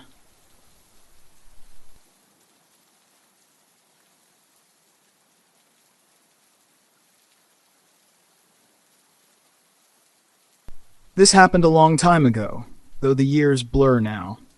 Maybe a decade. Me and my friend Kellen, we spent every summer hiking, fishing, camping along the Pacific coast. Growing up on the shores of Southern California, we were the kind of guys who lived for the wilderness, two souls in love with the forest, the sea, and the raw beauty of the untamed land. Back then, I had a hobby, photography. It wasn't serious, just something to pass the time. Kellen knew that, so when he suggested we head up to a new, secluded stretch of Olympic National Park in Washington, he asked me to come along and document the place. Naturally, I jumped at the chance. One sunny morning, we packed up my old RV. It wasn't much, but it was good enough for our adventures. Not exactly made for off-roading, but with Kellen behind the wheel, I figured we'd be fine. We crossed the Oregon state line and kept heading north until we turned west, venturing off the paved highways and onto a less certain path. As we drove, the trees closed in. Massive firs towered over us, their thick canopies blotting out most of the sunlight, casting eerie shadows along the winding dirt road. The farther we went, the deeper into the forest we sank. Every now and then, we'd spot a logging road branching off, but we stayed the course, trusting the GPS, though something about it felt wrong. Eventually, we found a place to stop, barely wide enough for the RV. A tiny creek ran nearby, cutting through the forest like a natural invitation. It was idyllic, serene, a perfect place to set up camp. The first day was as normal as any. Short hike, photos at sunset, roasted hot dogs. We were so used to these summer escapes that it felt like nothing could ruin the moment. The next morning, we woke to clear, crisp air, the faint scent of pine. We had breakfast, and then it was time to get started. I grabbed my camera bag while Kellen grabbed his fishing gear. The plan was simple. I'd wander around snapping photos, and Kellen would fish the creek. We figured we'd meet back in 2 hours for lunch. It was supposed to be just another lazy, perfect day in the woods. But time slipped away from me as I became lost in the beauty of it all. Fungi, moss hanging from ancient trunks, the way the light filtered through the trees. I didn't realize how long I'd been walking until I checked my watch. We were way past the time we'd agreed on, and I couldn't ignore the growing unease gnawing at me. I called Kellen's name. Nothing. No answer. My mind raced. Had he slipped, twisted an ankle, gotten lost? I told myself it was nothing. It had to be nothing. But then I saw it. The first sign that something had gone horribly wrong. Kellen's fishing rod lay in the path, caught in the underbrush just off the creek's edge. His rod. He never left his gear unattended. Never. My stomach twisted into knots. I called out again, this time adding more urgency. Still nothing. A deep sense of dread began creeping in. This wasn't right. Panic clawed at me as I sprinted toward the creek, hoping for the best but preparing for the worst. I crashed through the trees, the sound of the water growing louder as I pushed forward. But then I broke through the underbrush and saw it. There was a clearing beside the creek about 15 feet across. At first, nothing seemed too out of place, just a spot where people might have fished.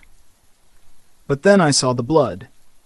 Kellen's neon green shirt was caught on a jagged rock, the hem stained deep red. His shirt, the one he'd packed as his only extra, was soaked with blood. I knew it instantly.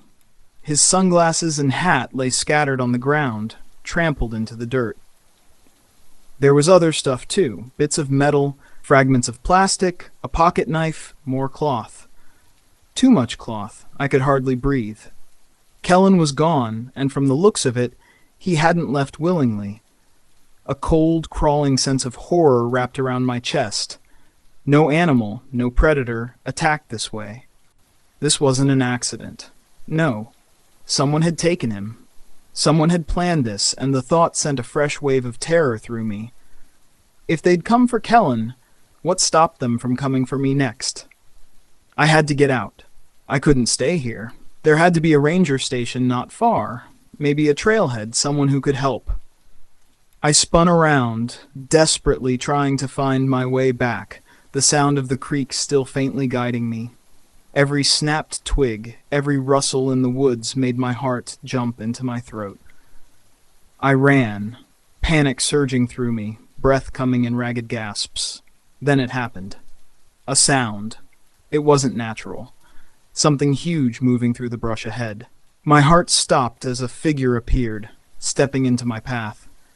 He was enormous, easily 7 feet tall, hunched over in a way that seemed unnatural, like something that wasn't quite human.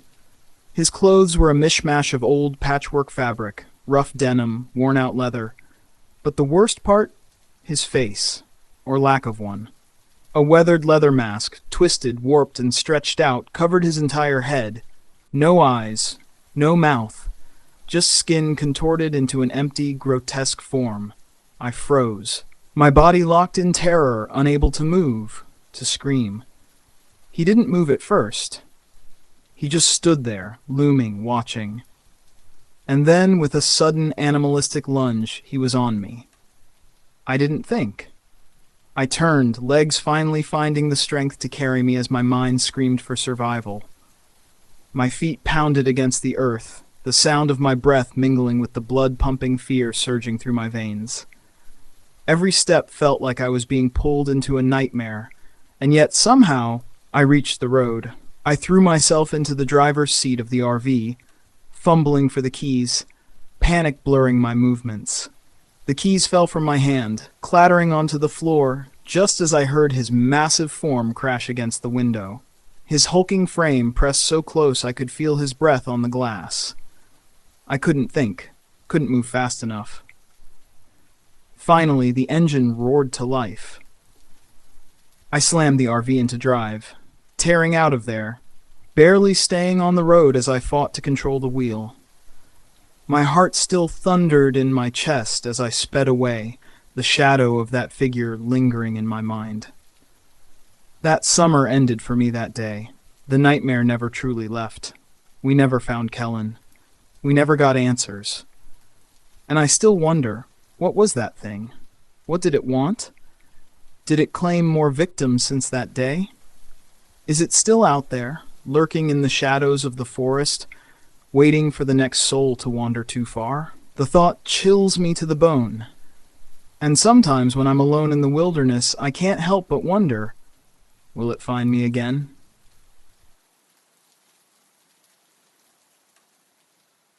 A few years ago, though time bends and warps in the aftermath of something like that, and I can't quite say how long, something happened to me that I'll never forget.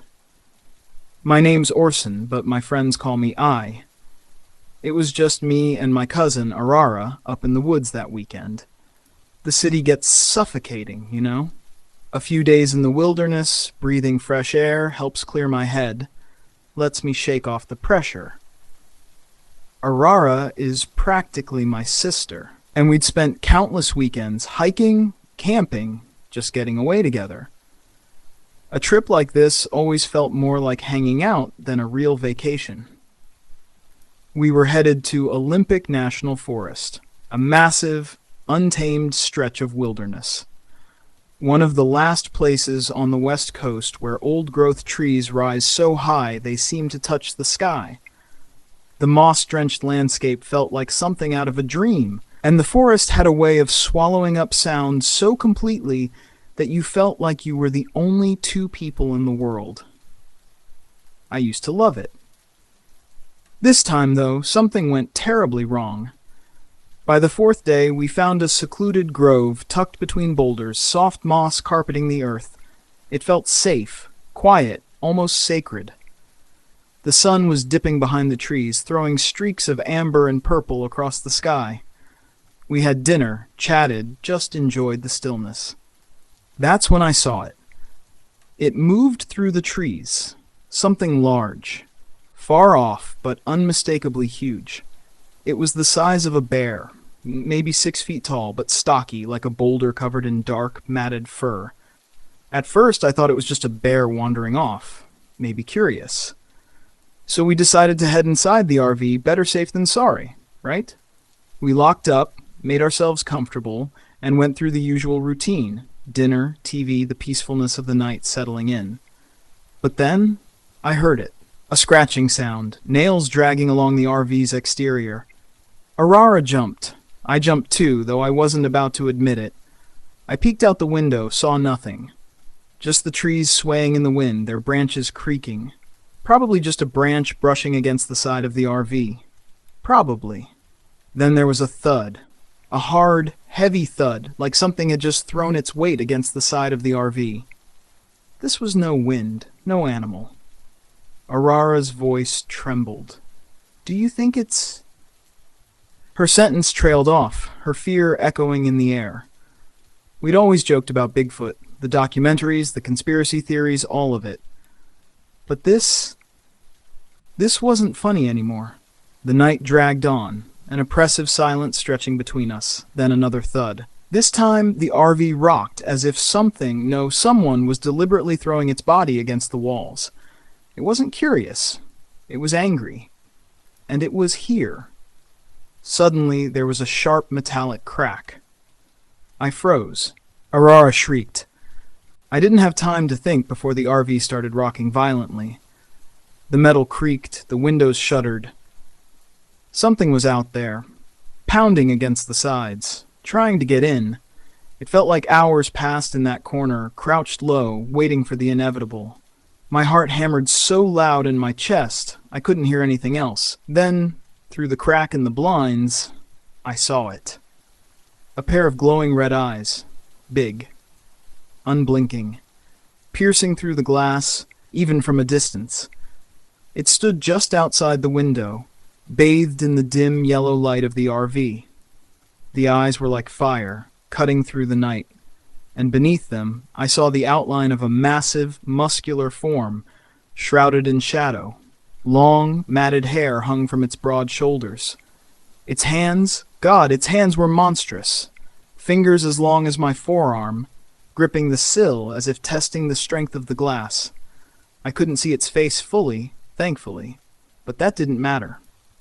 I could feel its gaze, cold and malevolent, as if it were looking through me. Then, just like that, it vanished. Not even a rustle in the leaves. It simply disappeared into nothing. Aurora was sobbing now. I could hear her through the silence, her breaths jagged and uneven. Her voice trembled, broken, as she pointed to the window. I don't remember if I said anything. I don't think I could. The blood was pounding in my ears. We need to leave. Now. I don't know how I got the words out. I ran to the driver's seat, fumbling with the keys. I didn't even care if the RV was about to fall apart. It started. It actually started. I slammed the gas pedal to the floor. The engine roared to life, and I didn't stop until I hit the freeway. Aurora didn't say a word the entire drive back. Neither did I. We didn't need to. When we reached a gas station, she called the police. Told them everything. Everything we'd heard, everything we'd seen. It felt so absurd. I couldn't believe I was saying it out loud. Of course, the police didn't believe us. They drove us back to the spot, checked around, found nothing. Just trees. Just the forest. We left that night, swearing off camping, at least up there. Neither of us ever spoke of it again, at least not in detail. But I still feel it. The image of those glowing eyes. The way it stood there, watching, waiting. The way it vanished without a sound. I don't know what it was, but I know now that some legends aren't just stories. They're warnings. It was 1988. My wife, Susan, and I set off on a road trip through Oregon, seeking solace in the serene embrace of autumn woods. The trees were ablaze with gold and crimson, and the air carried that crisp bite of fall. Our old RV rattled along the winding roads, a sanctuary of escape from life's suffocating burdens, work troubles for me, family grief for Susan.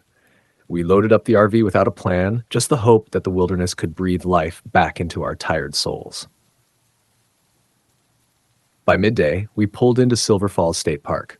The place was stunning, the kind of picturesque that made you think nothing bad could ever happen there.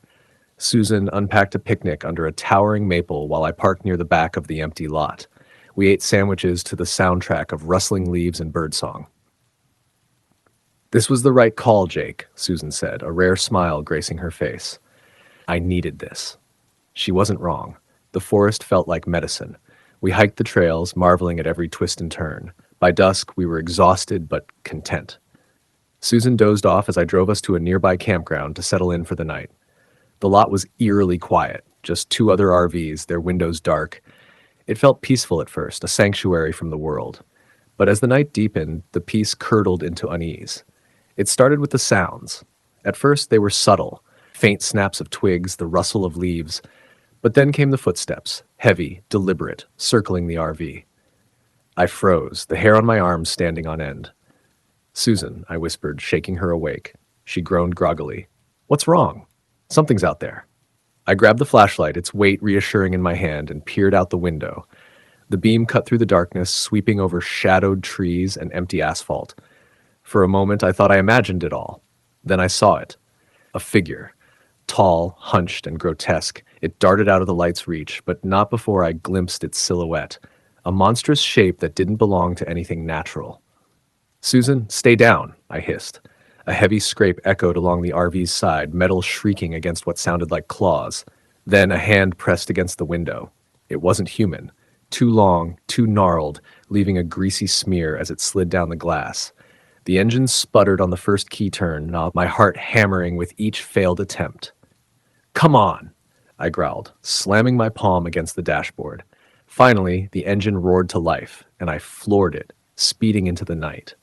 The forest seemed to close in around us, and the noises followed, fading only as we gained distance.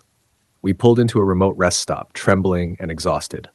The lights were dim, the place deserted. We locked the doors and huddled together, trying to convince ourselves it was over. But deep down, we knew better. The scratching began just past midnight, soft at first, like nails dragging across the RV's roof. Then came the thuds, calculated and unrelenting. Something was circling us, its intentions unmistakable. Susan clung to me, her breath hitching with every sound. "What does it want?" she whimpered. I didn't have an answer. The RV rocked violently as something massive landed on the roof. The metal groaned, bending under the weight. Whatever it was toying with us, while savoring our fear. "We have to move," I said, my voice shaking but resolute. "Jake, we can't." "We have to." I grabbed the flashlight and threw the door open. Light spilled into the darkness, revealing our tormentor. It was a man, or what was left of one. His gaunt face was stretched into a feral snarl, his body unnaturally swollen with muscle, his skin caked in dirt and streaked with what I prayed wasn't blood. He moved like an animal, unnervingly fast and impossibly strong. "Run!" I yelled, shoving Susan forward. We bolted into the woods, the creature's guttural growls chasing us. Susan stumbled, and I hoisted her into my arms, adrenaline dulling the burn in my legs. Behind us, the RV groaned as the beast tore into it, its howls echoing through the trees. We broke through to the road just as a truck roared past, its horn blaring. The driver slammed on the brakes, and people spilled out of nearby cars, drawn by the commotion. "He's out there!" I shouted, barely able to catch my breath. A man with a shotgun stepped forward, his face grim. He fired into the woods, the blasts reverberating in the silence that followed. For a moment, hope flickered. Then came the roar. Closer, angrier. The man fired again, but the thing didn't stop. It was toying with us, savoring our terror. When the sirens finally wailed in the distance, the creature vanished, leaving only a trail of destruction and a deep, abiding fear. The police chalked it up to a deranged individual. The newspapers called it a cautionary tale. But Susan and I knew the truth. It wasn't a man. It was something older, something crueler. And it wasn't done with us. To this day, I can't sleep without seeing that handprint on the window, hearing the scratches on the roof. Every creak, every shadow feels like a warning. Because deep down, I know that whatever was out there that night, it's still hunting. And one day, it will find us again. It was late May when I pulled into Soa National Park. The name's Bramwell, just Bram to most. I've always had that itch to roam solo, and an RV seemed like the way to do it. Not some flimsy tent, mind you, but a home on wheels, complete with all the comforts to keep the wild at arm's length. This park, though, it's different, bigger than I imagined. Those massive trees aren't just trees, they're titans, ancient and silent, like they're guarding something they'll never share. I set up at a lower campground near the park entrance. Didn't want total isolation on my first trip. The first day was uneventful, peaceful even. I tackled some easy trails, took in the towering sequoias, and grilled a steak over the campfire. Life felt good, simple. But peace can lull you, make you forget how quickly everything can change. The next morning, I picked a trail farther off the beaten path, looking for solitude. About a mile in, I passed an older couple heading back. They gave me polite smiles, but as I moved to pass, the old man stopped. His face turned serious. "You heading up to Hollow Creek?" he asked. "Yeah, that's the plan," I said. He hesitated, his gaze shifting to the dense trees ahead. "Take a good look around when you get there. Say, people talk about strange things happening up that way." I chuckled, brushing it off as campfire tales, and continued on. But as I climbed, the forest silence deepened. No bird song, no rustling leaves, just the crunch of my boots on the trail. By the time I reached Hollow Creek, the stillness was so thick it felt alive. The meadow spread out before me, serene yet wrong. The air was heavier here, the colors muted. My skin prickled, as if the atmosphere itself was rejecting me. Then I saw them. Footprints. Human, barefoot, smaller than mine. They shouldn't have been there. I was miles from any trailhead with no sign of another soul. I stared at the prints, my mind racing for an explanation. They led deeper into the woods, vanishing into the shadows. A cold dread settled over me, but curiosity pulled me forward. The deeper I followed, the stronger the feeling grew, that gnawing sense of being watched. The hair on my neck stood on end, and the woods around me felt like they were closing in. Finally, I turned back, unable to shake the sensation of eyes boring into me all the way to my RV. That night, I barely slept. Every rustle outside sent my heart racing. I left the lights on, feeling ridiculous but unable to face the dark. By the third day, I was sticking to crowded trails, trying to laugh off the unease gnawing at me. But the feeling never left. Then came the fourth day. I decided to move to the Kings Canyon section of the park, hoping a change of scenery would clear my head. I found a quiet pull-off near the road and settled in. The morning was calm, the view stunning. I was sipping coffee outside when I saw him. Far off, near the tree line, stood a man. He wasn't moving, just staring. From the distance, I couldn't make out details, but something about him was wrong. His clothes, dark and plain, seemed out of place in the wild. His stillness was unnerving, like he wasn't a man at all, but a statue. My pulse quickened. I stood and stepped backward into my RV, locking the door behind me. From the window, I watched him. He stayed there for what felt like an eternity before finally turning and vanishing into the trees. That night, I kept the RV locked up tight. Every shadow outside felt alive, every sound a threat. I told myself he was just a strange hiker, but I didn't believe it. The next morning, the knock came. It was soft, almost polite. For a moment, I thought I'd imagined it, but then it came again, more insistent. My blood froze as I turned to the window beside my bed. He was there. His face was pressed against the glass, his dark eyes locked on mine. His skin was pale, his features sharp and gaunt, and his smile, God, that smile. It was slow, deliberate, and wrong, like he knew something about me, something I didn't. He knocked again, tilting his head as if to ask, "Are you going to let me in?" I couldn't move. My breath hitched, my chest tight. Then he raised a hand and beckoned, his fingers curling slowly. Panic flooded me. My eyes darted around the RV, the tire iron under the driver's seat. I just needed to reach it. As I inched forward, he suddenly stepped back. My relief was short-lived. A heavy thud came from above. The RV shook and my heart nearly stopped. He was on the roof. I clutched the tire iron, trembling as I heard the scraping of his boots moving across the metal. Then another thud, closer this time. My breath came in shallow gasps. When I couldn't take it anymore, anger surged through me, pushing out the fear. Gripping the tire iron, I bolted upright and hurled myself toward the door. The glass shattered as I swung, the tire iron connecting with bone. He stumbled back, his smile finally gone, replaced by a snarl of pain. Blood streaked his face as he staggered, then fled into the trees. I didn't wait. I grabbed my keys, fired up the RV, and drove. At the ranger station, they listened, skeptical but concerned. They searched the area, found no trace of him. To them, it was just another strange wilderness tale. But I know he's still out there, and I know he'll find someone else.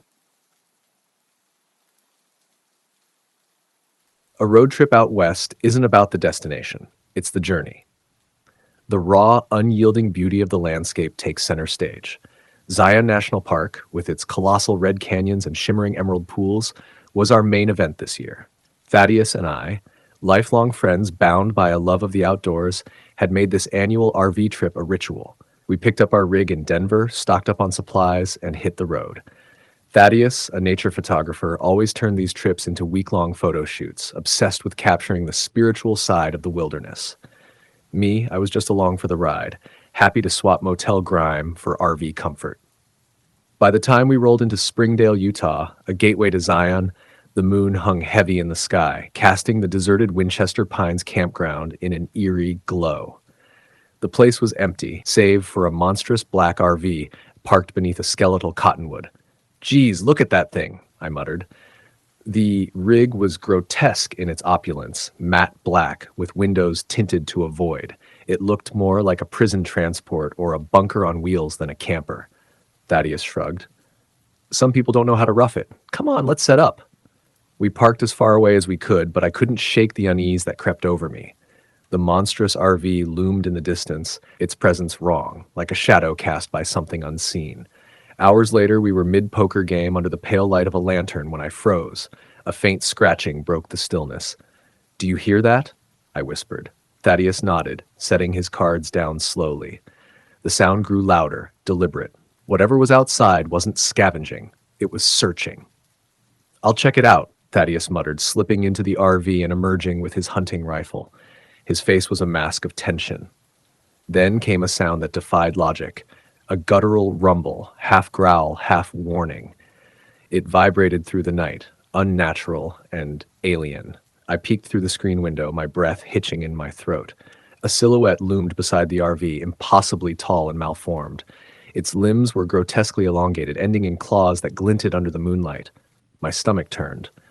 This wasn't a bear or a mountain lion. It was something out of a nightmare. Suddenly, the roof groaned under the weight of something heavy. A low, snuffling breath passed over us, and I felt the heat of it through the thin metal walls. "Thaddeus," I croaked, "don't shoot. We don't know what it is." But he wasn't listening. His knuckles were white around the rifle, his jaw set. The creature began to circle the RV, its steps heavy and deliberate, the claws scraping against metal. My gut told me it wasn't curious. It was toying with us. "Get ready to drive," Thaddeus hissed. I fumbled into the driver's seat, every instinct screaming at me to run.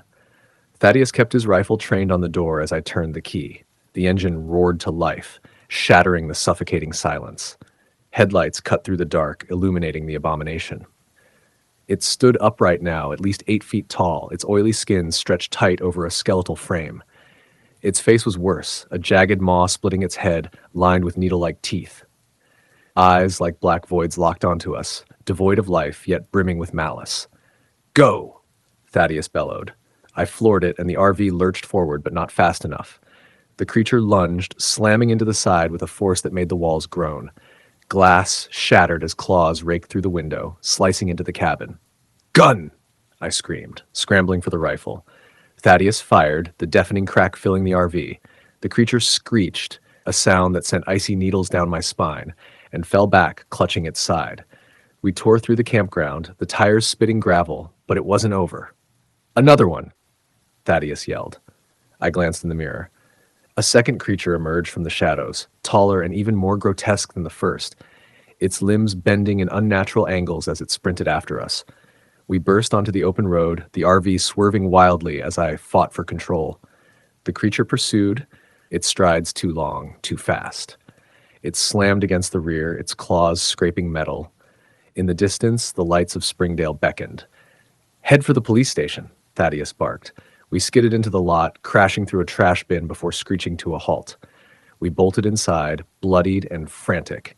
An officer at the desk stood wide-eyed. "What the hell happened to you two? Something's out there," Thaddeus gasped. "We're being hunted!" The officer opened his mouth to respond, but a deafening crash silenced him. The creature burst through the glass, its claws swiping through the air. The officer fired, but it barely slowed the thing. It pounced, slamming him to the ground. His scream was cut short, replaced by the wet crunch of bone. "Thaddeus!" I screamed. He grabbed the fallen officer's gun and emptied it into the creature. It howled, thrashing before collapsing in a pool of black ichor. We barely had time to breathe when another screech echoed outside. The nightmare wasn't over. In the weeks that followed, the authorities dismissed the attack as a rabid animal incident. They didn't believe our story, or didn't want to. But I know what I saw. Every night, I hear the scratching at my window. Every shadow feels like it's watching. Some things in the desert shouldn't be found, and once they find you, they never let you go.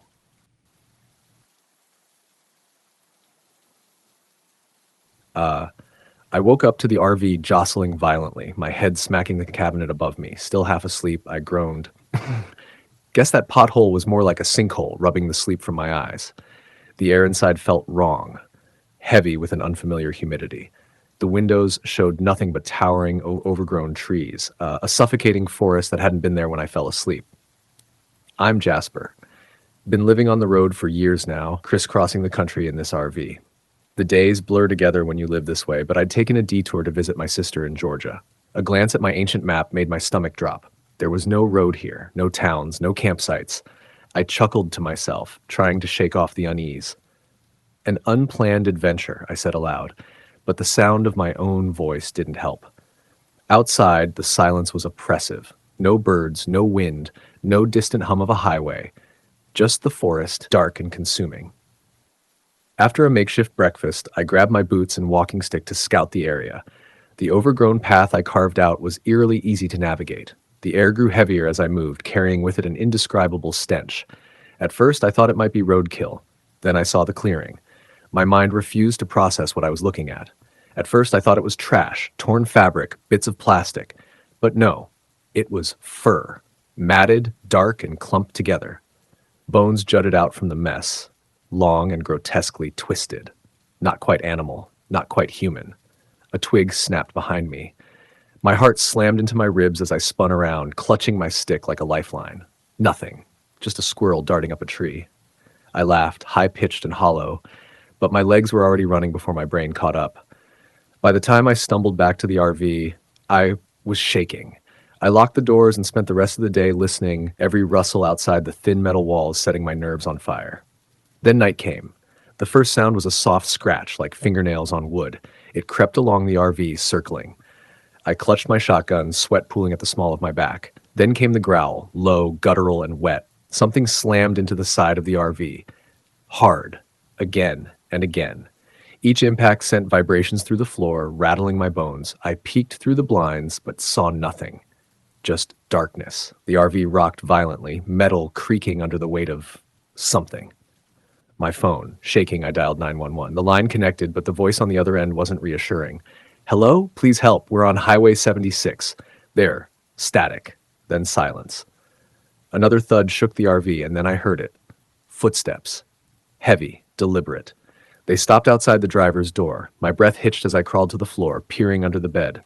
Clawed feet. Hairless and grotesque, they were too large to belong to any creature I knew. My stomach churned as the thing moved, its shadow stretching across the thin blinds. The roof groaned. Scraping sounds moved overhead. Then came the crash. The skylight above shattered, raining glass and debris. Something massive and wrong plunged through, its limbs too long, its neck too serpentine. The smell was suffocating, like rot and decay. My survival instincts kicked in. I aimed the shotgun and fired, the deafening blast echoing in the confined space. The thing let out a scream, a piercing, otherworldly shriek that made my ears ring and my blood run cold. It thrashed, crashing into walls and furniture before collapsing on top of me. Its weight pinned me down. Its body was cold, wet, and impossibly heavy. I struggled to breathe, to move.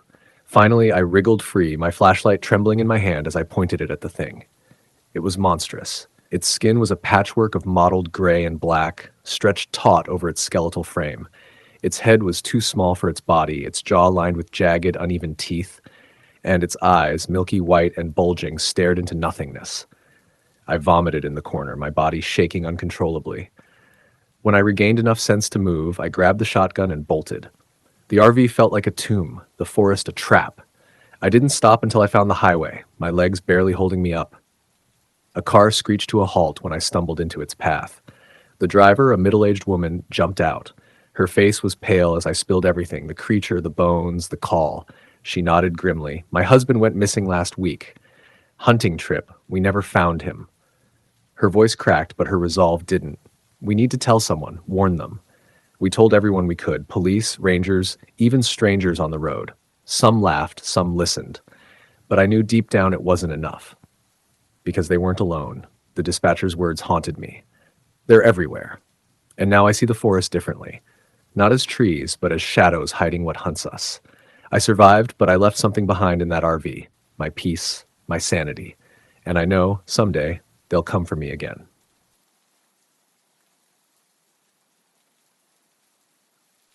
The fall of 1997 wasn't supposed to end this way. It was supposed to be another adventure.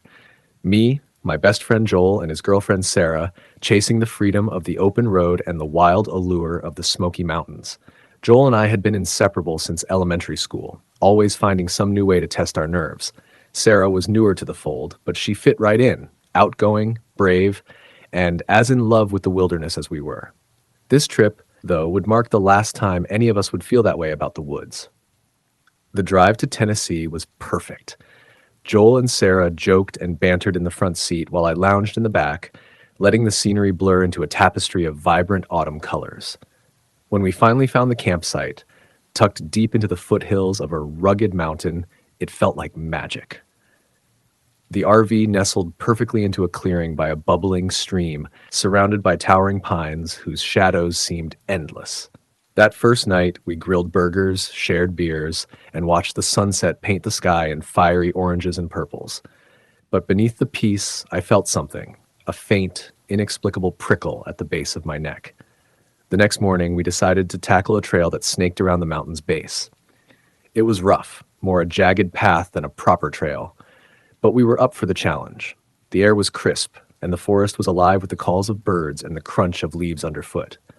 About half a mile in, I heard it, a sharp crack deep in the trees, like a branch snapping under weight. Wait, I hissed, freezing mid-step. Joel and Sarah stopped, their playful chatter dissolving into silence. "What is it?" Sarah whispered. I strained to listen. Another crack, louder this time, followed by a faint rustle. "Probably a deer," Joel said, but his voice lacked conviction. The air had changed. Heavy now, pressing. It wasn't just the sound, it was the weight of being watched. When we stumbled into the clearing, the sight stopped us cold. In the center stood a rusted Oldsmobile, its skeletal frame consumed by vines and decay as though the forest had been devouring it for decades. "What the hell is that doing out here?" Sarah asked, her voice barely above a whisper. The car didn't belong. Not here, not anywhere. As we stood frozen, I caught the scent.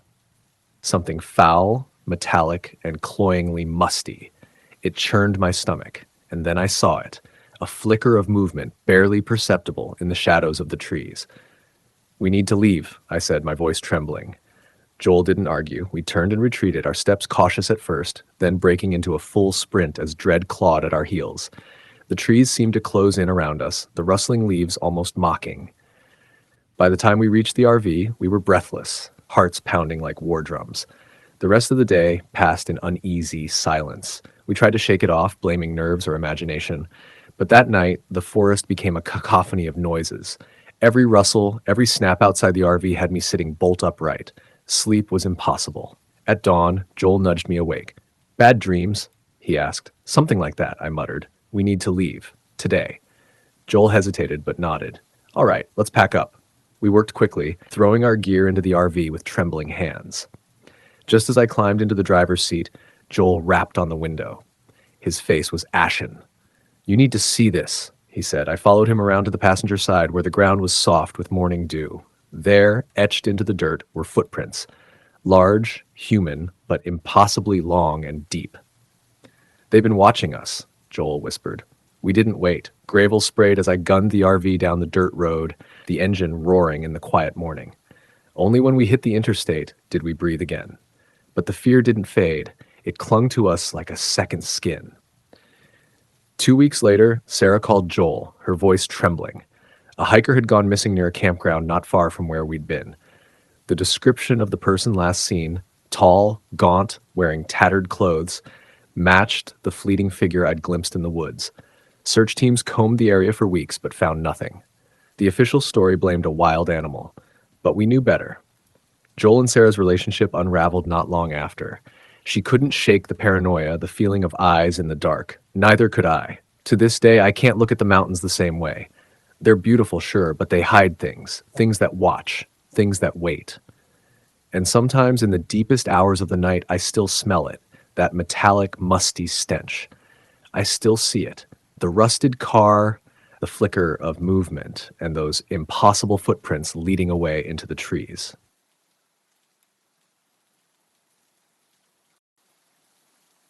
This happened to me a few years ago. I've never been able to shake it or the way it haunts me.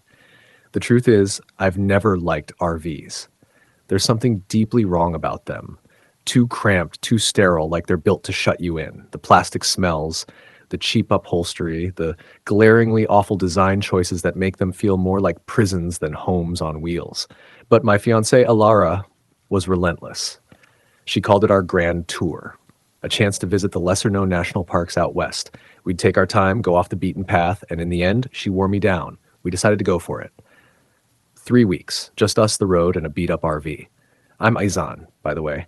The first week was surprisingly fine. We picked up the RV in Phoenix and made our way north. Zion, Bryce Canyon, places with beauty so overwhelming you forget where you are, where you've been. But Alara craved something more, something remote.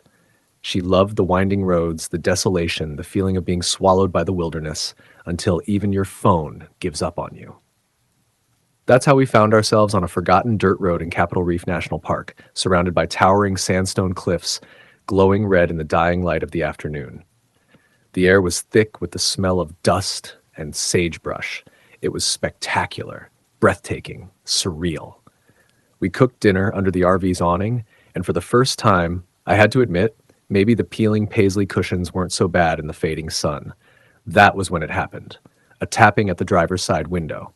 I turned, startled. An old man stood there, filthy and disheveled, his skin weathered as though the sun itself had tried to burn him into the earth. His clothes clung to him like they hadn't seen water in weeks. He smiled at us, hesitant but hopeful. "Ran out of gas," he said, his voice rough and dry, like he hadn't spoken in days. "A few miles back. Could you give me a ride to the ranger station? No cell service up here. My knees can't make the walk." The first thing I noticed was how wrong it felt. Every instinct screamed at me to refuse him. But Alara jumped up with that damn radiant smile of hers, insisting we help him, that it was all part of the adventure. She was always the trusting one, the kind of person who believed in helping strangers. And so against my better judgment, I let him in. The moment he climbed in, the air shifted. There was a musty, sour smell that hadn't been there before. a stench of decay, of something trapped in the confines of that RV for too long. He barely said a word as we started driving back, his hand constantly clutching a faded camouflage backpack, as though whatever was inside it was worth more than his life. My nerves were on edge. I glanced at Alara. Her face mirrored my concern, but she didn't speak. Not until he told us to take a road that wasn't even on our map, a narrow, unmarked path that twisted deeper into the hills. He claimed to know it well, said it was a shortcut, the kind of place he could navigate without hesitation. But my gut told me to turn around, that this was wrong. Every passing minute made me feel more trapped. Then, after what felt like hours, we arrived at a place that wasn't a ranger station, but a forgotten, decaying campsite. Broken fire pits, a half-collapsed shack hidden in the overgrown trees. The place had the look of abandonment, of a memory swallowed by time. My heart pounded. I could feel the panic rising in me, a tightness in my chest. This was wrong. I wanted to leave, to slam the RV in reverse and drive as fast as I could, but Alara was already out of her seat, offering him water, speaking to him softly. I stood there frozen for a moment, and that's when something inside me snapped. "Okay, that's enough?" I yelled, my voice sharp with fear and anger. "Thanks for the ride." The old man muttered something under his breath, his body stiff with a strange energy, his hand tight on the backpack as he slid out of the van. His movements were calculated, too controlled. Then I saw it, the knife. Tucked into his belt, its blade gleaming dully in the fading light. "Let's see what's so important," I said, stepping forward, too angry to be scared. Before I could react, his strength exploded. It was brief but brutal, a surge of desperation, of raw power. The knife flashed a glint of silver in the dying sunlight.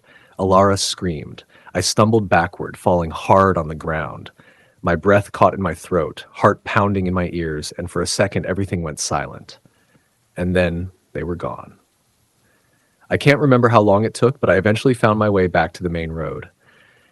The whole time, I felt the heavy weight of something behind me, something in the air, pressing down on me. I kept seeing their faces. Alara's, so full of fear, his twisted grin. And then, nothing. The rangers arrived, searching the area. They combed the hills, the abandoned campsite. They found nothing. The place felt cursed, suffocating. Every shadow seemed to hide something darker. Alara's still missing, and they still haven't found her. The police whispered about hermits, about strange people who live off the grid in those hills, but nothing concrete. No sign of her. No trace. Sometimes, late at night when I'm alone, I swear I see the headlights of an RV flickering in the distance from my apartment window. It's just the streetlights playing tricks on me. Or so I tell myself. But I can't escape it. Every time I think back to that place, to that moment, all I feel is the terror, the feeling of something ancient and unyielding, something that shouldn't have been there, but was.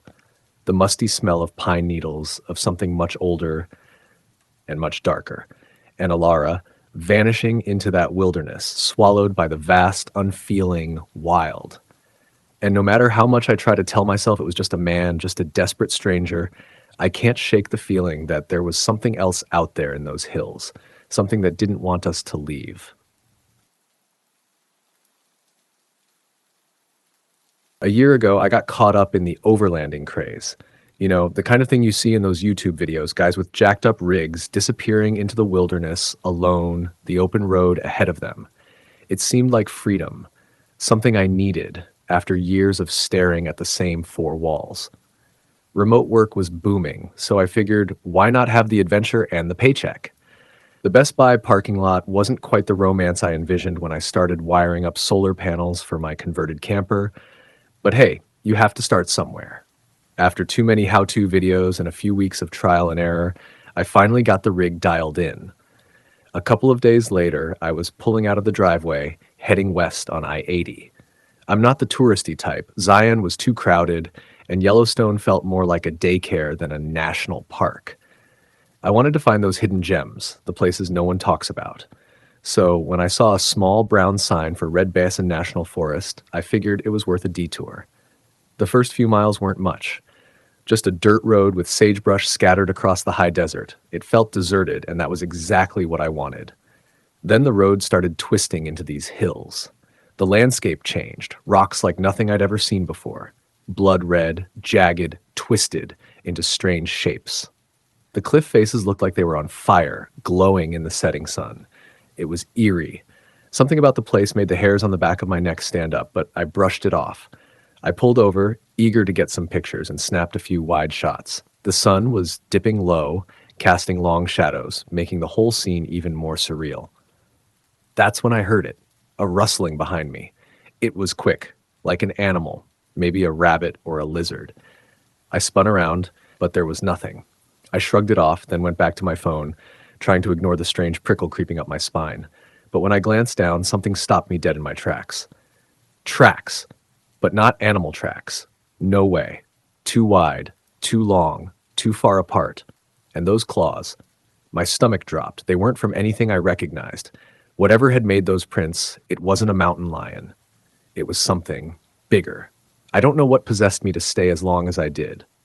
I felt like I was being watched, but I convinced myself it was all in my head. I turned on the engine and got out of there fast, not looking back until I was safely back on the interstate. I tried to laugh it off, but even at the rest stop, I felt like something was crawling under my skin. I took the longest shower of my life, trying to scrub off that feeling of being hunted. The next day, I pushed on. Grand Teton was my goal now. Found a nice spot by a river to camp out. The nightfall came quietly, but the feeling didn't leave, and I heard it again. The rustling, something out there moving through the underbrush, circling my RV. First, it was just a thud, something big slamming into the side. Then came the scratching, slow, heavy, deliberate, scraping all the way around the camper. My pulse skyrocketed, my hand gripping the flashlight, the other on my 45. I knew this wasn't an animal. Whatever it was smart, too smart. Then it stopped, right outside the driver's window. I froze. My heart thudded in my chest as I felt its presence. I saw something, a flash of eyes, a silhouette in the moonlight, tall as a bear but leaner, its limbs too long, too angular, barely human. Then it slammed its hand against the glass. The crack echoed like a gunshot. I didn't think. I fired. A shot through the broken window, and the thing let out a shriek. It was inhuman, high-pitched, jagged, filled with a pure, raw malice. I could hear it scrambling off into the trees. I sat there, heart pounding in my ears, waiting for what felt like hours before I dared look outside. Nothing. Just darkness. And the river, whispering its way past. The cops came in the morning, local guys used to weird calls from out-of-towners. They took my statement, poked around, found nothing. They didn't believe me. Said I was probably on something or just imagining it. I didn't even mention the tracks or those damn eyes. Who would believe that? A couple of months later, I sold the rig. The whole Teton incident shook me harder than I let on. Sometimes late at night, I still think I see movement out of the corner of my eye. And I wake up in a cold sweat, hearing that same scratching at the window. A friend of mine, an ex-ranger named Rory, once told me there are places, real, remote places, that aren't meant for people to stay too long. He said the old stories talk about things that hunt the high country, things that have been there long before us. I asked him if he believed it. He just shrugged, his face going serious. I've seen things I can't explain, things I try not to think about. So yeah, maybe those old stories aren't so far off after all. After that, I traded in the mountains for an apartment in Miami. Lots of people, no wildlife. The biggest predators here are real estate agents. It's not the same as that wild freedom, but at least I can sleep at night. Still, every night before I go to bed, I double check the locks, just in case.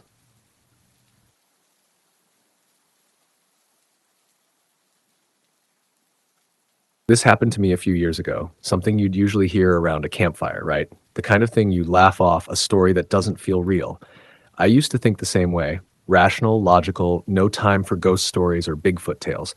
I was the guy who rolled his eyes at that stuff. But what happened to me? It turned everything I believed upside down. My name's Dean, and I've been second-guessing everything since. I've always loved camping. Not in those pristine, overrun campgrounds with crowds of people, but deep in the wilderness, just me, my old RV, and the solitude. My buddies used to tease me about it, say my RV looked like something out of a 70s cop show. It wasn't anything fancy, but hey, when you've got freedom, who needs luxury, right? This one trip, I decided to head to the Redwoods in Northern California.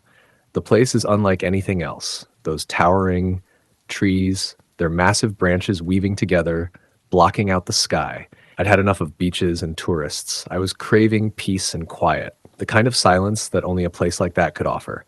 Little did I know that silence was a lie. I found this little dirt road that snaked up the coast, one of those scenic routes you hear about but rarely take. It felt remote, exactly what I was looking for. As night approached, I found a turnout. It seemed far enough off the main road to give me the isolation I wanted. So I parked, cracked open a can of soup, and settled in.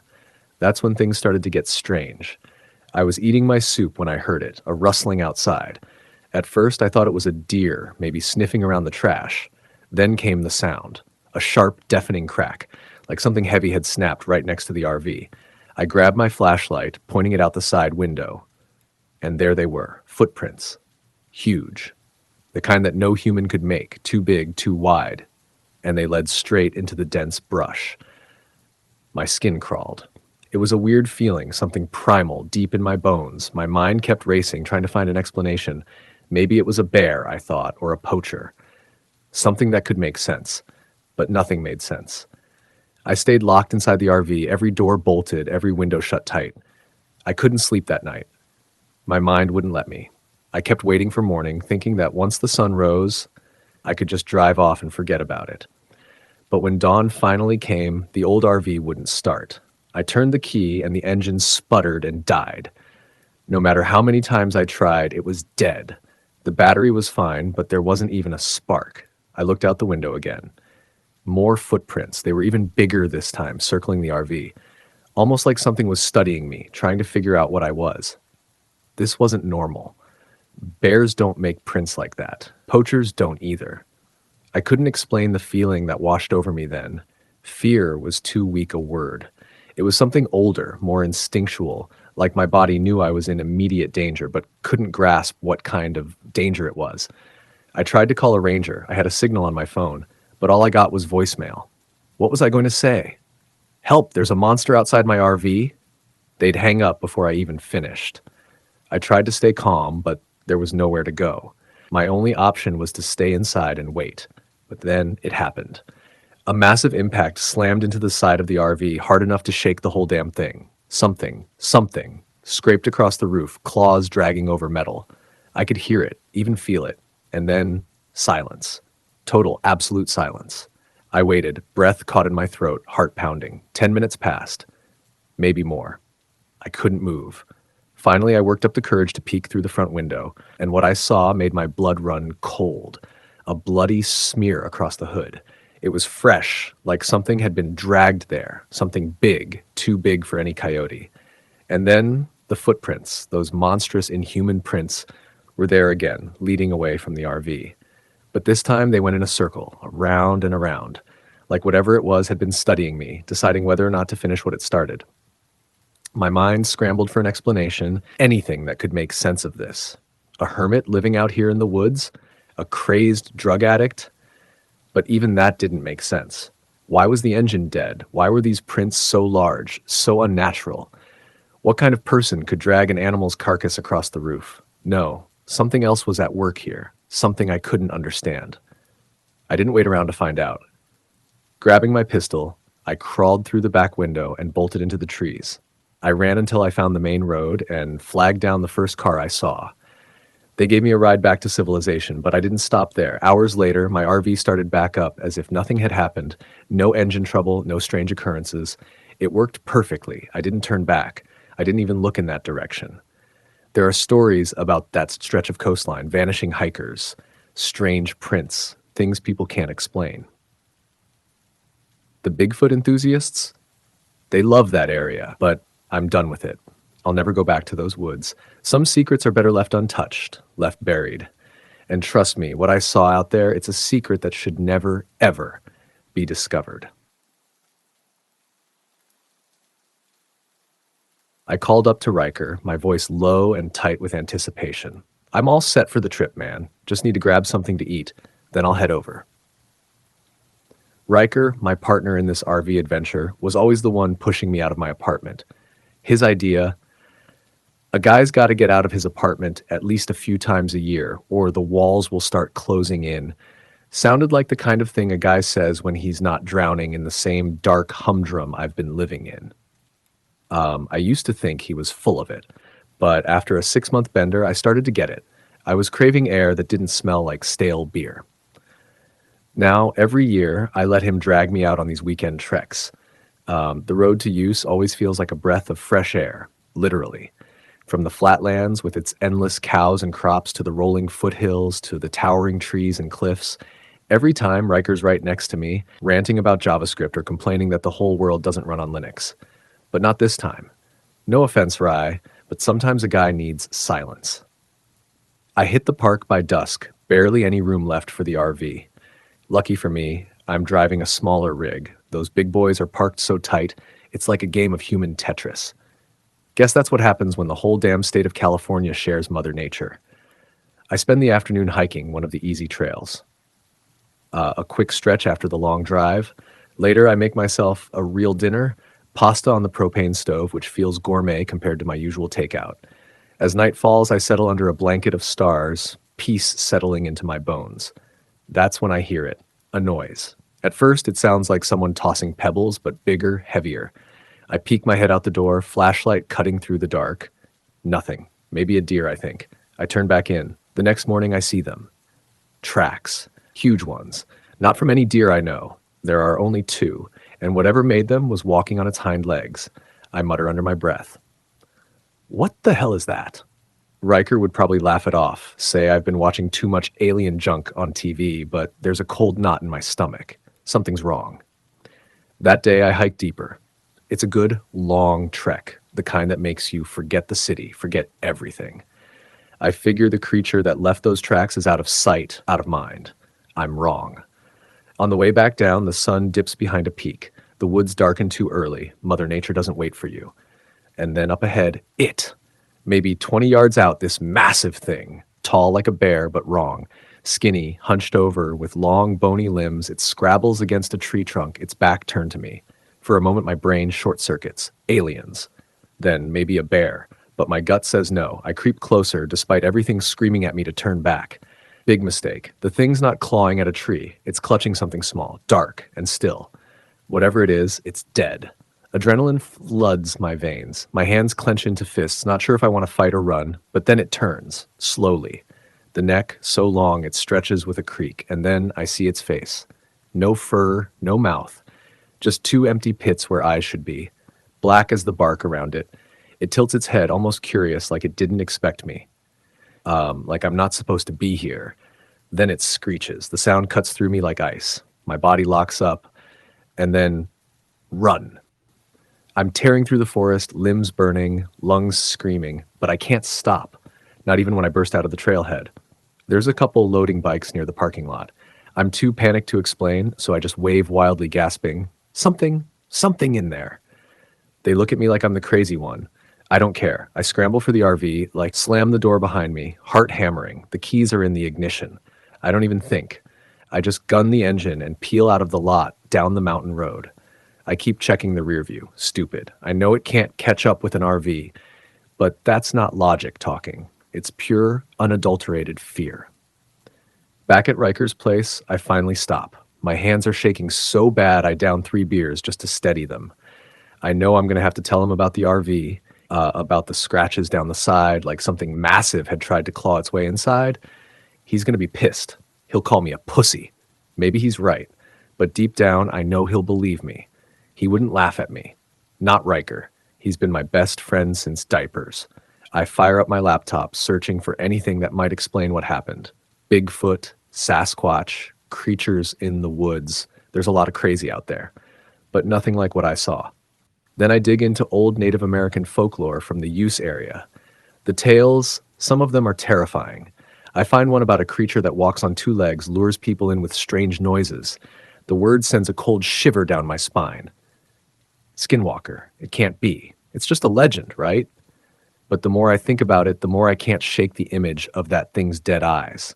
I try to sleep on Riker's couch, but I can't. Every time I start to drift, I see its face, those pits of emptiness. Every time I close my eyes, I hear the screech. I barely sleep. When Riker shakes me awake, the sun's just starting to creep through the windows. He looks at me, wide-eyed. The cops are, he starts, then stops, staring at me.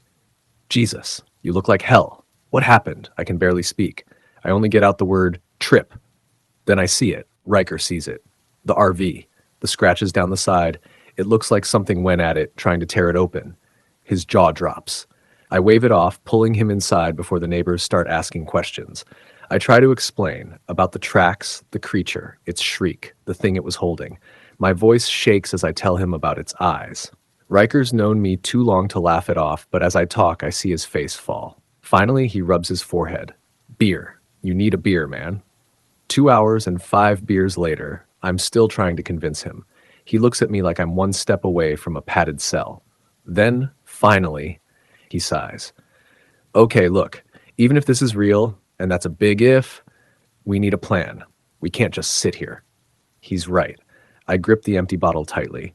Tomorrow, I croak. We go back. The next day, we're back on the trail. This time, we're armed. I'm holding a shovel, trying to shake the fear that's lodged in my chest. Riker has the rifle he keeps for emergencies. Funny, though, his emergency isn't some intruder. It's whatever the hell is lurking in the woods. Back at the spot, the ground is churned up. Dark, dried footprints. I swallow hard. And then I see it. The remains of whatever that thing caught. Riker mutters, could be its nest. I feel sick. But he's right. We spend hours combing the woods. The silence is suffocating. No animals. Not even a rustle in the trees. It's like the whole forest is holding its breath. Then, just as the sun starts to dip, I see it. A footprint. Fresh. Huge. My heart skips a beat. I whisper, it's close. Riker sees it too. He nods, scanning the trees. We need a vantage point. We scramble up the rocky outcrop, rifle slung over Riker's shoulder.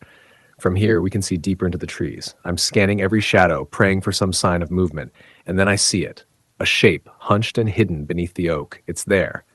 My gut clenches. I point. Riker sees it too. He lifts the rifle. No! I want to scream. I want to shout, tell him to wait, to think. But I'm soaked in sweat, my body trembling from the memory of what happened. I can't tell him to stop. The first shot echoes through the forest. A second shot follows. I watch, numb, as the creature jerks, spasms, and collapses. For a long moment, it's still. Maybe it's over. Maybe we've won. Then, it twitches. The limbs scramble against the earth. Another shot. It goes still.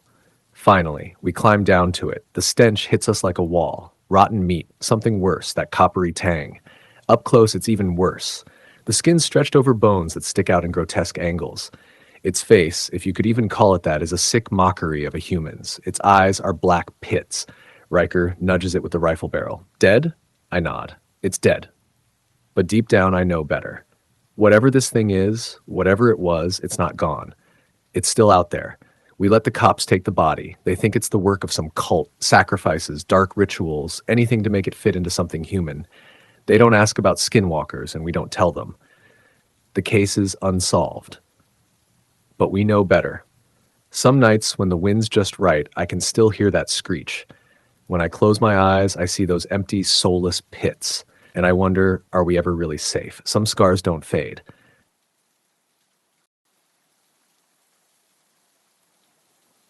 My name's Caden. Yeah, maybe my whole RV life, traveling the country, sounds a little cliche these days, but when you sell your business at 33 for more money than you ever dreamed of, cliches start looking pretty damn good. At least I'm not wasting away in some cubicle, right? I stay busy. I freelance.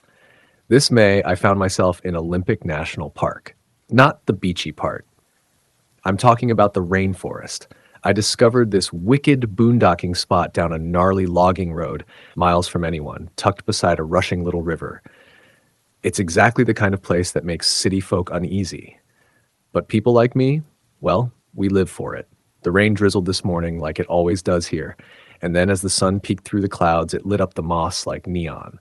I was working, minding my own, when suddenly, thud, a hard bang on the side of my RV like someone threw a rock. But there ain't no one out here. I poked my head out, expecting to see a squirrel, maybe, but nothing. It was then that I heard it, the scratching, low like something dragging long claws across the metal. I glanced around. No bear, no cougar, nothing that could make sense. The sound moved up, scratching at the roof now. Definitely not a squirrel-sized critter. Whatever it was sounded big, too fast. I grabbed my bear spray. the kind that could stop a grizzly in its tracks, but I didn't dare open the door. Whatever was out there, it was beyond my comfort zone. Then, silence. The stillness was thick, suffocating. All I could hear was the buzzing in my ears like my own heartbeat. I waited 20 minutes. Nothing. I figured whatever it was, it had moved on. And yeah, I should have left then. That was the smart move. But curiosity won out. You can call it foolishness or bravery. I call it my nature. I opened the door, stepping out into the quiet. The dense forest stood still, leaves dripping with moisture, but nothing moved. Still, I knew better than to trust the silence.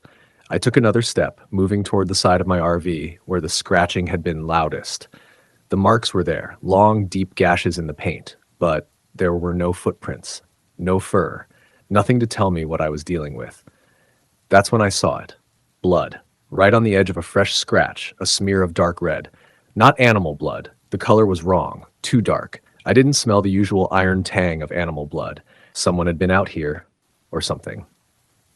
My heart started racing, but I pushed the fear down. There had to be an explanation, right? Maybe something had attacked the lumberjack I'd seen a couple of weeks ago. A big guy with a beard, one of those quiet mountain man types. He'd been wearing a blue flannel. The same kind of flannel I saw caught on a snag at the edge of the woods. I followed the blood trail, a grim path leading into the trees. It wasn't far, just to the tree line. There, hanging from a branch, was the torn blue flannel. My stomach dropped. This wasn't some isolated incident. Something had torn through this man's clothing, and worse. Adrenaline kicked in, sharpening my senses. I followed the trail deeper, the blood staining the leaves, leading me to a clearing. And then I saw it. The shack. It wasn't a cabin, not a cozy little retreat. This was something far darker.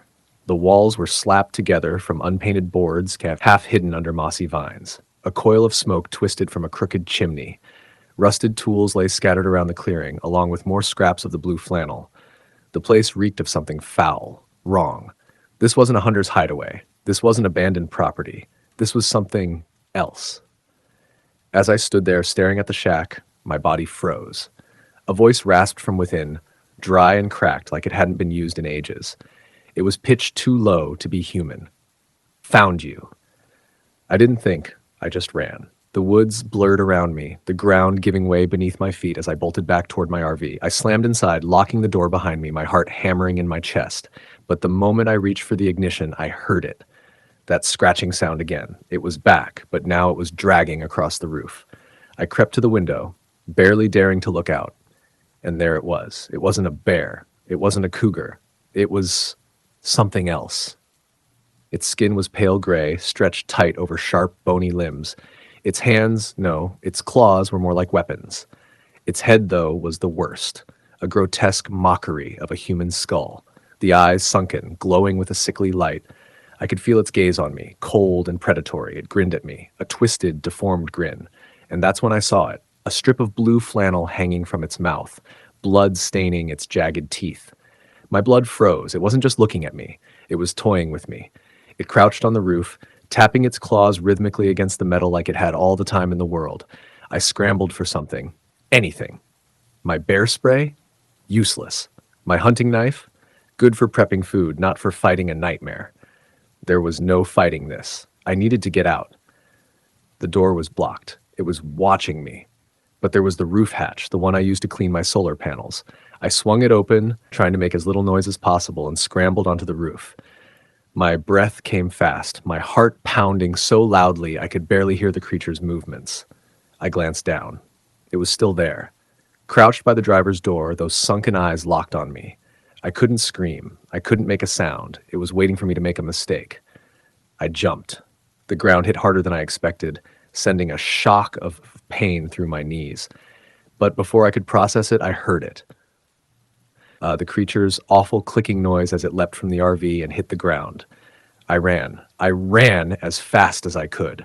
But it was fast, too. Its hooves, cloven hooves, slammed against the earth, propelling it forward in unnatural bounds.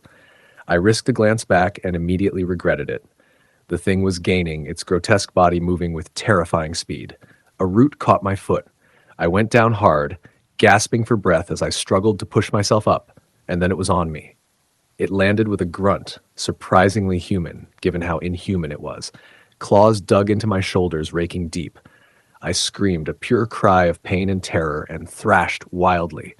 Somehow I flipped us, and we were rolling, the creature screeching like a broken animal. My hand caught on something, a broken branch. Without thinking, I grabbed it and rammed it up into the creature's chest. It shrieked in agony, its weight shifting off me. I scrambled away, my sobs tearing out of me. I didn't dare look back. I just ran. I didn't stop until I found cover, huddling behind a moss-covered tree, gasping for air. The woods were silent. The creature's screeching had faded. I was alone. But I couldn't stay there for long. The adrenaline was wearing off, and the reality of what had happened crashed down on me. Had I killed it? Or was it still out there? I didn't know. By the time I gathered the strength to return to my RV, I found it half destroyed. The door was ripped off, the tires slashed, deep claw marks gouging the metal. And there it was, waiting. But this time it didn't charge. It crouched at the tree line, its sunken eyes locked on me. And then, in the dying light, I saw it clearly. A wooden stake protruding from its misshapen chest. It wasn't coming for me. I turned and walked away. I don't know how I made it out of those woods or how I found the highway or how I flagged down a car, but the people who stopped were kind if shocked by my disheveled state. They gave me a ride back to civilization. The police, they didn't believe my story, of course. Wild animal attack, they said. Or maybe some crazed hermit, easier to swallow than what really happened. I don't know if I'll ever escape what I saw out there. The locals around Olympic, they whisper about the skin taker, something ancient that hunts in the woods. Was that what I saw? Was it wearing the lumberjack's skin before? And now, is it wearing mine? I don't know, but I'm not going back to find out.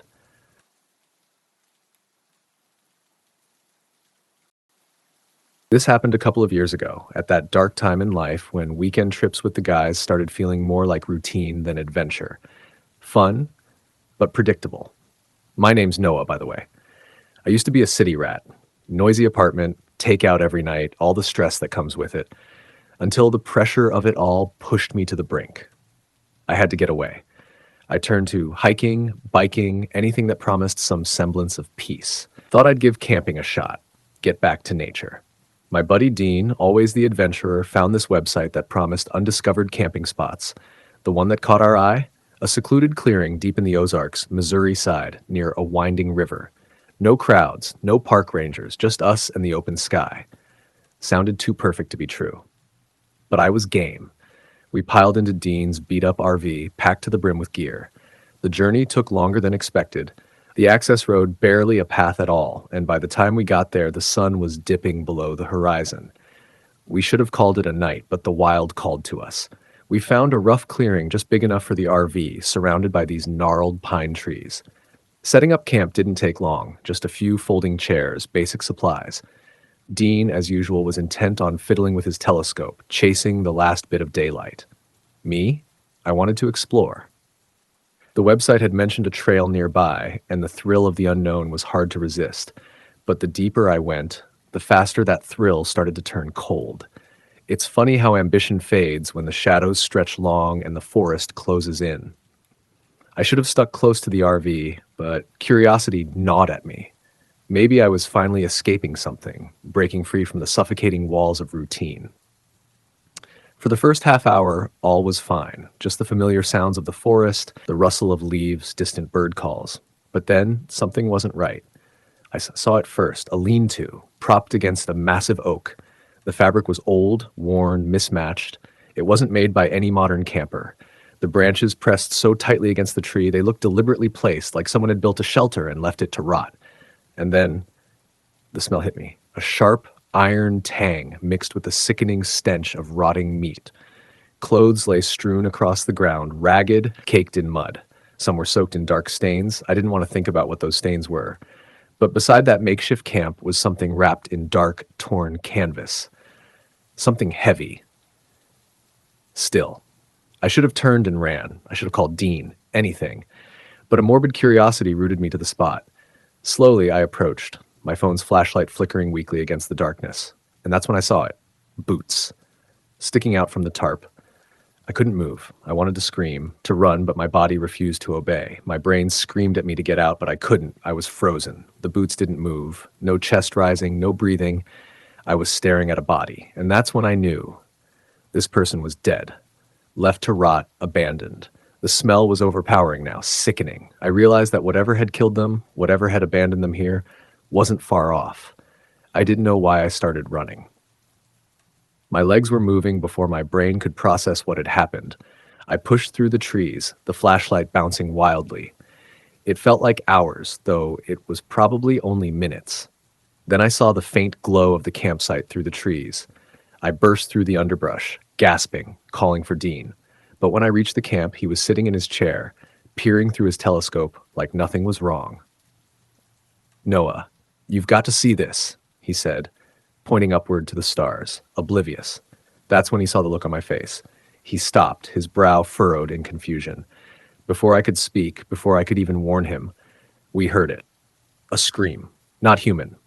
Not animal. A sound from the deepest parts of the earth. It was a scream that tore through the night. Something was coming.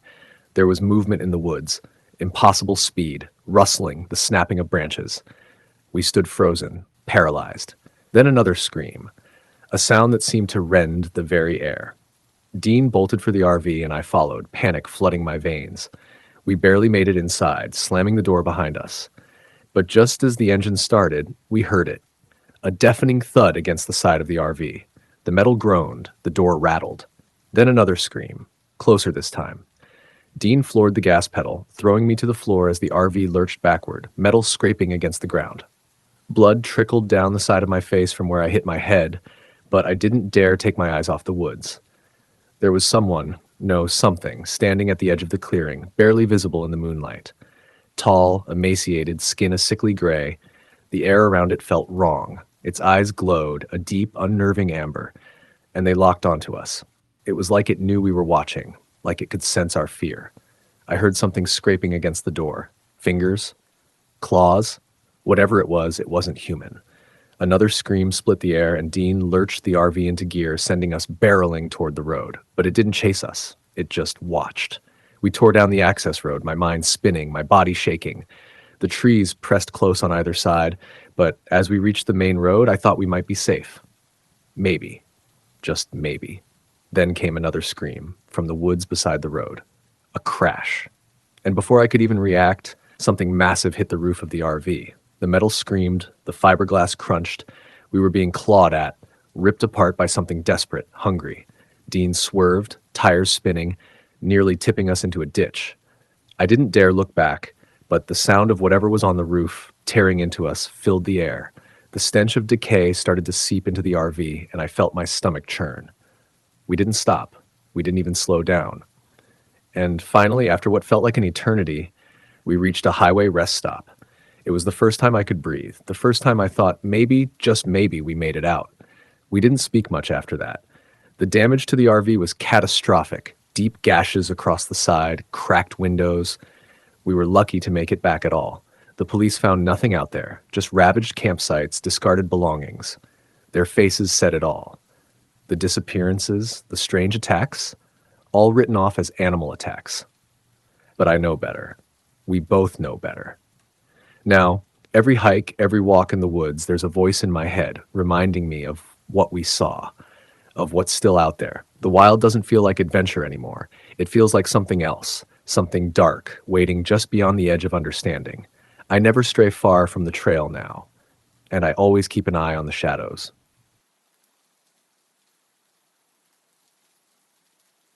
A few years ago, time's a bit of a blur now, honestly, I had an experience that still haunts me to this day. I've always been the type to rough it. Even before retirement, weekends meant loading up the RV, disappearing into the wilderness. My wife hated it. Couldn't stand being outside for more than 5 minutes. But who needs that constant nagging, right? My name's Jasper, by the way. This particular weekend, I had a wild urge to explore Siowa National Park in California. If you've never seen those towering trees, you're missing out. Truly massive. Anyway, as always, I got bored of the campgrounds and the noisy tourists, took the RV off-road, following one of the dirt trails on the park map. My goal was to find some secluded patch of forest, far away from the crowds. It didn't take long to find the perfect spot. A small, isolated clearing beside the trail, hidden deep behind a thick batch of trees. The ground was rocky, uneven, But who cares about that when you're alone in the woods? The silence, the solitude, it was exactly what I craved. But from the moment I settled in, something was wrong. It was too quiet, like unnervingly so. No crickets, no owls, not even the faint rustle of a critter in the brush. Just a dead, suffocating silence. I tried to brush it off, started cooking some beans on the tiny stove, flipping through a magazine to pass the time before turning in early. That's when it started. At first, it sounded like footsteps, heavy stomps, slow and deliberate, coming from the dark beyond the RV. I thought it was a bear, maybe something big enough to knock the RV around a bit. Then I heard something else. Breathing, wheezing, wet, raspy breaths, like it was struggling to suck air in. But it wasn't the sound of any animal I knew. I grabbed my pistol, not that I thought it would do much against a grizzly, but it's enough to scare off the usual wildlife. The thing was, the breathing sounded close, too close. It was as if whatever it was had drawn near, was lurking right outside the RV. I couldn't help it. I peeked out the window. There was nothing in the moonlight. Just shadows. Deep, shifting shadows that seemed to move, but I couldn't be sure if it was real or just my mind playing tricks on me. That's when the footsteps started circling the RV. Around and around it went, slow, deliberate. It was as if whatever it was studying me, checking me out. My heart was hammering in my chest. I couldn't sleep after that. The night felt like it would never end. When the first light of dawn finally crept over the horizon, I wasted no time. I broke camp in a hurry, threw everything into the RV, and peeled out of there as fast as I could. I didn't dare look in the rearview mirror for a while. But halfway down the road, something made me glance back, and I wish I hadn't. There, smeared across the back of the RV, were handprints. Massive, filthy handprints, way too big to be human. 5 stubby fingers on each hand, and what looked like claw marks gouging the metal beneath the dirt. I tried to tell myself it was just some teenagers, a prank. But deep down, I knew that wasn't it. The real nightmare came later. When I stopped at a rest stop to use the bathroom, I checked my phone. There it was, a news alert. Missing hiker found in Siowa. They discovered his abandoned campsite, not far from where I had parked the RV the night before. His gear was shredded, torn to pieces. The report mentioned something strange. His SUV was found covered in those same massive handprints I saw. I couldn't breathe. I couldn't process it. I'd been there. And now I was connected to whatever the hell was hunting in those woods. I never went back to that part of the park. Never talked about it either, except this one time. People wouldn't believe me anyway. Who would? Who would believe that something could stalk you, could have torn the RV apart if it wanted, just chose to watch instead? It could have smashed through the walls and dragged me out of there kicking and screaming, but it didn't. It chose to wait. And that fact, well, it still chills me to the bone. Here's the worst part, though. The missing hiker wasn't the only one. Over the next few months, whispers started to spread about other disappearances, mostly backcountry campers, that folks who disappeared without a trace. No evidence. Nothing to explain it. I knew, though. Deep down, I knew that thing, the thing that circled my RV, was behind it all. Look, maybe it just wanted to scare me off. Maybe that's its territory, or maybe it's been hunting those woods for years.